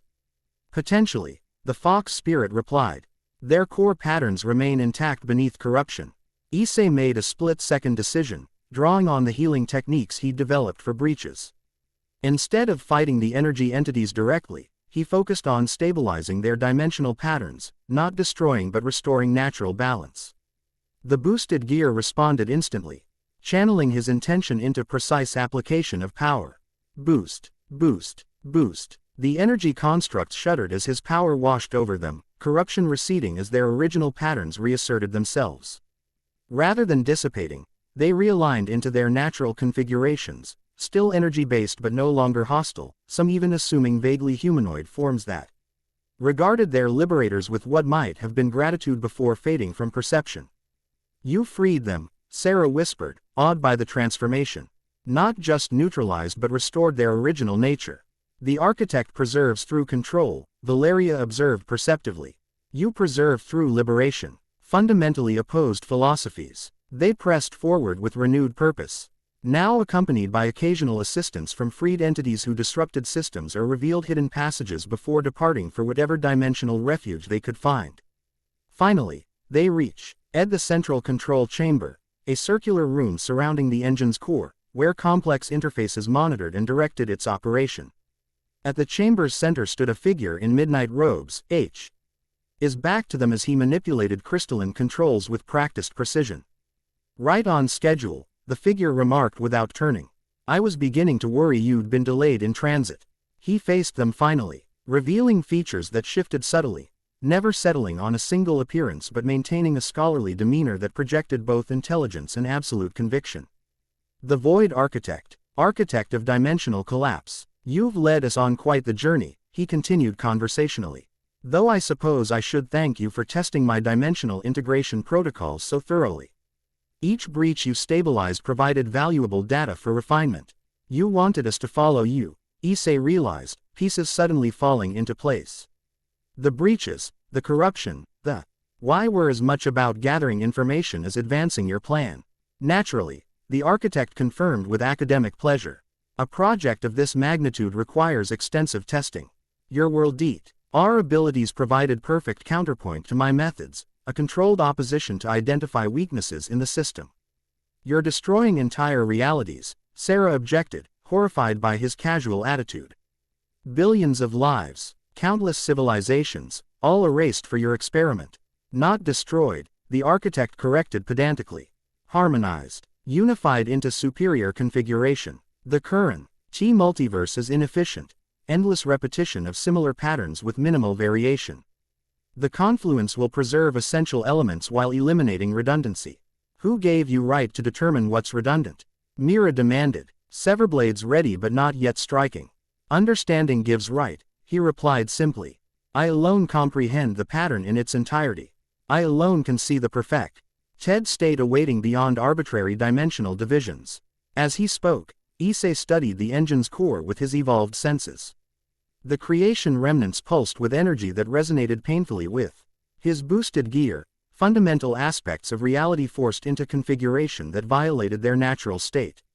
Around them, smaller breaches continued drawing energy from connected dimensions, feeding the unnatural process. You're not the first to attempt this, Issei stated, recalling information from the archivist and Lysandra. There have been others, world eaters who sought to reshape reality according to their vision. Something flickered across the architect's shifting features, surprise, perhaps, or irritation at having his uniqueness questioned. Lesser attempts by limited minds, he dismissed. They lacked comprehensive understanding of dimensional constants. Their efforts were doomed from conception. As is yours, Lin Hua interjected, her spiritual senses perceiving what others might miss. The multiverse resists unnatural convergence. That's why you need the creation remnants, to override fundamental laws that prevent precisely what you're attempting. The architect's expression hardened. Resistance indicates imperfection. The multiverse evolved through random processes without direction or purpose. I bring purpose, designed convergence toward optimal state. Optimal for whom? Valeria questioned sharply. Certainly not for the countless beings whose existence you erase through harmonization. Individual concerns are irrelevant against universal optimization, he replied dismissively. Your limited perspectives cannot comprehend the elegance of the completed confluence. Throughout this exchange, Issei had been silently communicating with his companions Thrug. Subtle gestures established during their planning sessions. Ekaterina and Sarah had positioned themselves to access secondary control systems, while Mira, Valeria, and Lin Hua maintained defensive positioning. You know we can't allow this to continue, Issei told the architect directly. Whatever your intentions, the suffering caused by your methods invalidates any potential benefit. Allow. The architect seemed genuinely amused. You operate under the misapprehension that your arrival here wasn't by design. He gestured expansively. This entire facility exists within my direct consciousness. You're literally inside my mind, encountering exactly what I wish you to experience. With that disturbing declaration, the chamber shimmered around them. The apparently solid structures reveal themselves as constructed reality, a dimensional representation rather than physical location. Even the architect himself seemed more concept than entity, his form barely containing the vast consciousness behind it. You hoped to sabotage the engine, he continued. I brought you here to complete it. Before they could react, the chamber reconfigured. Crystalline restraints emerged to immobilize Mira, Valeria, Lin Hua, Sarah, and Ekaterina, leaving only Issei unconfined. Your companions represent perfect sampling of dimensional variation, the architect explained clinically. The warrior from a world of perpetual conflict. The fox spirit with celestial lineage. The technomage whose reality blends science and sorcery. The shadow marshal from a world balancing tradition and innovation. The scientist trapped between dimensions. His shifting gaze focused on Issei. And you, the devourer who preserves rather than consumes. Together, you provide the final calibration sequence for the confluence. By sacrificing them, Issei demanded, the boosted gear flaring with protective energy. By integrating their unique dimensional signatures, the architect corrected. Their consciousness TTERNS contain essential variation markers. Once absorbed, the engine can properly categorize and preserve equivalent elements across all realities. Issei's companions struggled against their restraints. Myra's combat training and Lin Hua's spiritual abilities proving equally ineffective against constructs designed specifically to counter their capabilities. There's an alternative approach, the architect offered unexpectedly. Your World Eater ability has evolved beyond conventional parameters. You could integrate with the engine directly, providing the necessary calibration without sacrificing your companions. Don't listen, Sarah called out urgently. It's a trap. He needs a World Eater to complete the final convergence sequence. The Archivist's apprentice, Lin Hua added, golden eyes wide with sudden realization. You were a World Eater before becoming the Architect. That's how you began this process. The Architect's form shimmered with irritation. Irrelevant historical detail. My former limitations have been transcended through understanding dimensional constants directly. Issei recalled the astral key given to him by Lysandra, said to reveal the true nature of dimensional constructs. With subtle movement, he retrieved it from his armor while maintaining the Architect's attention. If I agreed to integrate with the engine, he asked carefully, what guarantee would I have that my companions would be released unharmed? Issei. No, Ekaterina protested. Dimensional integration is irreversible. Your consciousness would be subsumed entirely. The Architect gestured dismissively. Your concern for individuals remains your fundamental limitation. The confluence transcends such petty attachments, all consciousness patterns preserved in harmonious unity. While the Architect spoke, Issei activated the astral key, its crystalline structure glowing softly as it connected with his evolved senses. Immediately, his perception expanded beyond the constructed environment, to the true nature of their surroundings. The revelation was shocking. The confluence engine was real, but nothing like its visible representation. The actual structure existed across multiple dimensional planes simultaneously, with the creation remnants serving as anchor points rather than power sources. More critically, he perceived the Architect's true form, not a unified entity but a fragment. Consciousness barely maintaining coherence, stretched across too many dimensions without sufficient integration. Most importantly, he saw the fundamental flaw in the confluence design. The engine wasn't creating harmony but consuming it, each dimensional breach weakening the natural balance further, each absorbed reality increasing systemic instability rather than approaching the perfect unity the Architect envisioned. Understanding brought clarity of purpose. The engine couldn't be destroyed conventionally. Its distributed nature across multiple dimensions made physical destruction impossible. But it could be healed. Its components realigned to their natural state rather than the corrupted configuration imposed by the Architect's flawed vision. I see the truth now, Issei stated calmly. You're not creating transcendence. You're desperately trying to restore your own fragmented consciousness using the multiverse as raw material. The Architect's form flickered violently, composure cracking. Absurd simplification. The confluence represents dimensional perfection. It represents your inability to exist stably across multiple dimensions, Issei interrupted, certainty growing as the astral key continued revealing underlying patterns. You attempted to evolve beyond World Eater limitations but lacked proper understanding of dimensional constants. Now you're unraveling, and taking the multiverse with you.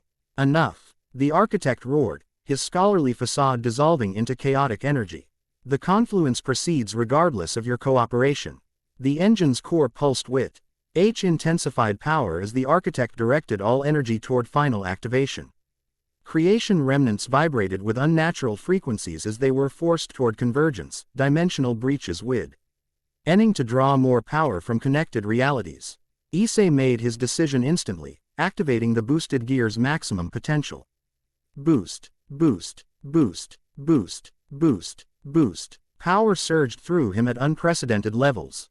His evolved abilities responding to desperate necessity.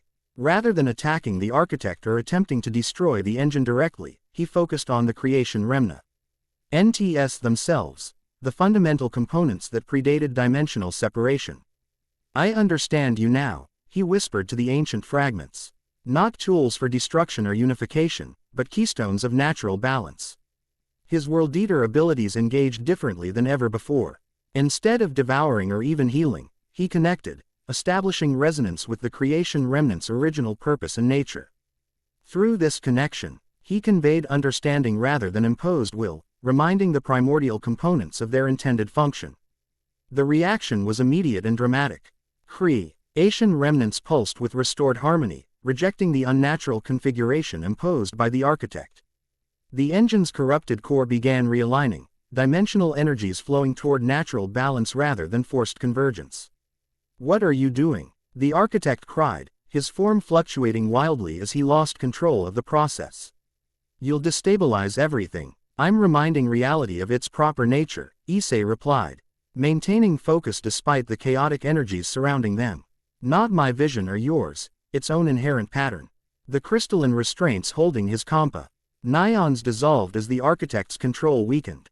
Freed, they moved immediately to support Issei's efforts, Sarah and Ekaterina redirecting energy flows through secondary systems, Lin Hua adding SP. Irritual reinforcement to the healing process, Mira and Valeria protecting them from increasingly erratic defensive measures. As the creation remnants realigned, the dimensional pocket containing the engine began to stabilize.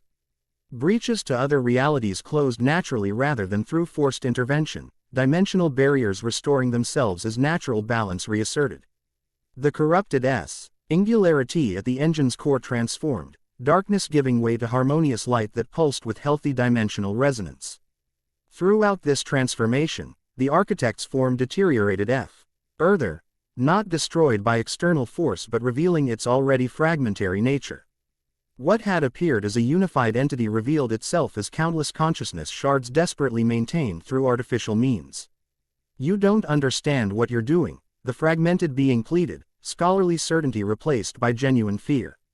Without the confluence, I cannot maintain coherence. I will cease to exist.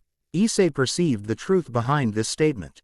The architect, or what remained of him, had indeed stretched his consciousness across too many dimensions without proper integration. His existence now depended entirely on the artificial supports he had created.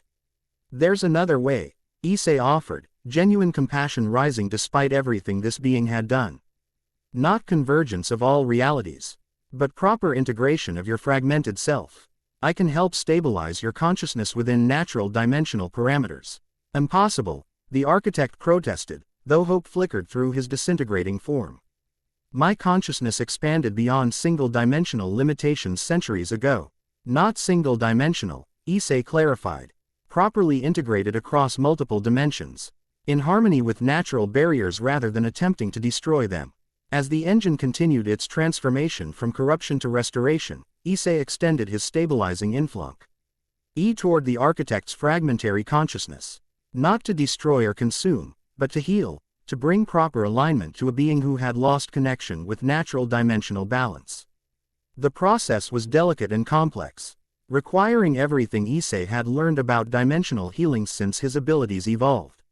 With support from his companions, Lin Hua's spiritual guidance, Sarah and Ekaterina's technical expertise, Mira and Valeria's protective vigilance, he guided the scattered fragments toward proper integration. Gradually, the chaotic energy that had been the architect coalesced into or stable form, still spanning multiple dimensions but no longer fighting against natural barriers. As coherence returned, the being's appearance stabilized as well, scholarly features settling into defined configuration rather than constant flux. I remember now, the stabilized entity said softly, wonder replacing desperation. Before the fragmentation, before the obsession with convergence, his gaze focused on Issei with new clarity. I was the archivist student, seeking knowledge across dimensions. But I stretched too far, too quickly, without proper foundation. And in trying to fix your mistake, you nearly destroyed the multiverse, Ekaterina stated bluntly, though not without sympathy. The pattern seemed so clear from my fragmented perspective, he replied, genuine regret evident. Dimensional barriers appeared arbitrary, meaningless divisions preventing perfect unity. He gestured at the transformed engine, now pulsing with healthy dimensional energy. I couldn't perceive natural harmony through fragmented consciousness. As the dimensional pocket stabilized completely around them, creation remnants returned to their natural state, not forced convergence but balanced separation. Maintaining distinct realities while allowing appropriate connection. The engine itself transformed from tool of destruction to restoration mechanism, healing breaches across multiple dimensions simultaneously. What happens now? Sarah asked, violet eyes taking in the remarkable transformation. The former architect, for he could no longer be called that, considered the question thoughtfully. The dimensions will heal naturally now that forced convergence has ceased. Breaches will close, corruption will recede. He turned to Issei. But someone must ensure this knowledge is preserved without being misused again. The multiverse requires guardians who understand dimensional balance. The Council of Reality, Lin Hua suggested. They claimed that role but failed to act effectively against the confluence. Because they forgot their original purpose, the stabilized entity explained. They became administrators rather than guardians, maintaining status quo rather than promoting dimensional health. Issei considered their situation carefully. They had prevented multiversal collapse and restored natural dimensional balance. But without proper stewardship, similar threats could emerge in future. We've seen multiple worlds with different approaches to dimensional understanding, he said thoughtfully. From Nova Lumina's Tauma technology to Astrasun's historical knowledge. From Myris' world of dimensional containment to Lin Hua's celestial oversight. Perhaps what's needed isn't a single authority but a network of cooperation across realities. A dimensional accord, Ekaterina suggested. Building on his concept, representatives from affected worlds sharing knowledge and resources to maintain proper barriers while allowing beneficial exchange. Could work, Mira acknowledged. Practical assessment evident in her tone. Distributed authority prevents power concentration. Multiple perspectives ensure balanced oversight. The idea resonated with all present, including the former architect, whose stabilized consciousness now perceived the value of diversity rather than forced unity. I would offer my knowledge in service to such an accord, he said quietly. Quote, atonement for the damage I caused through misguided vision. As they discussed implementation details, the transformed engine began generating stable passages to various dimensions, not forced breaches, but properly structured connections that respected natural barriers. The multiverse itself seemed to be facilitating the restoration process, dimensional pathways opening to worlds most affected by the confluence attempt. It's time to return, Valeria observed, recognizing the dimensional signature of Astrasun appearing among the pathways. To begin healing our respective worlds and building this accord.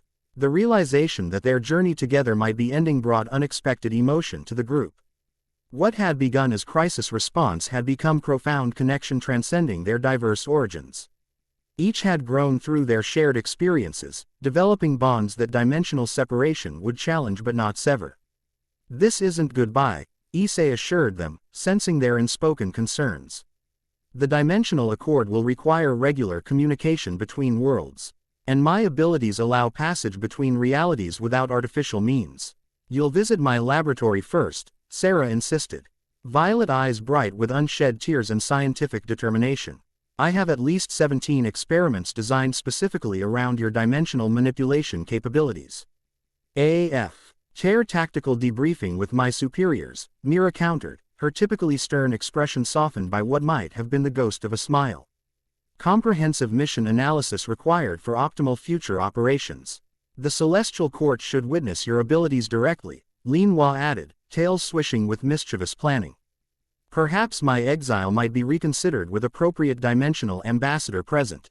And the Royal Academy has ancient texts that can only be properly interpreted by someone with direct dimensional experience, Valeria contributed, her reserved manner not quite concealing genuine invitation. While my research team has approximately 3 years of dimensional data requiring proper context from someone who understands multiversal mechanics firsthand. Ekaterina concluded with scientific precision that barely masked personal interest. Their overlapping invitations brought unexpected lightness to Issei's heart. What had begun with near-death and Unwa NTED power had evolved into connections and purpose beyond anything he could have imagined. The evolved boosted gear had given him ability to traverse dimensions, but the journey itself had given him understanding that transcended mere power. As they prepared to return to their respective worlds, each carrying knowledge and responsibility for helping establish the nascent dimensional accord, Issei realized that becoming the devourer of worlds had ultimately led not to consumption but to preservation, of realities, of balance, and of connections that would continue to grow across the vast tapestry of the multiverse. The dimensional passages awaited, each leading to worlds that needed healing and protection. But unlike when this journey began, they now faced those challenges not as isolated individuals but as connected allies whose bonds transcended the very barriers they sought to maintain. With final farewells that carried promise of future reunion rather than permanent separation, they stepped onto their respective paths, not ending their extraordinary journey together, but beginning its next chapter across the infinite dimensions they had helped preserve. blank, underscore, blank. The end. Thank you for watching this video. Please be sure to subscribe to our channel and like this video.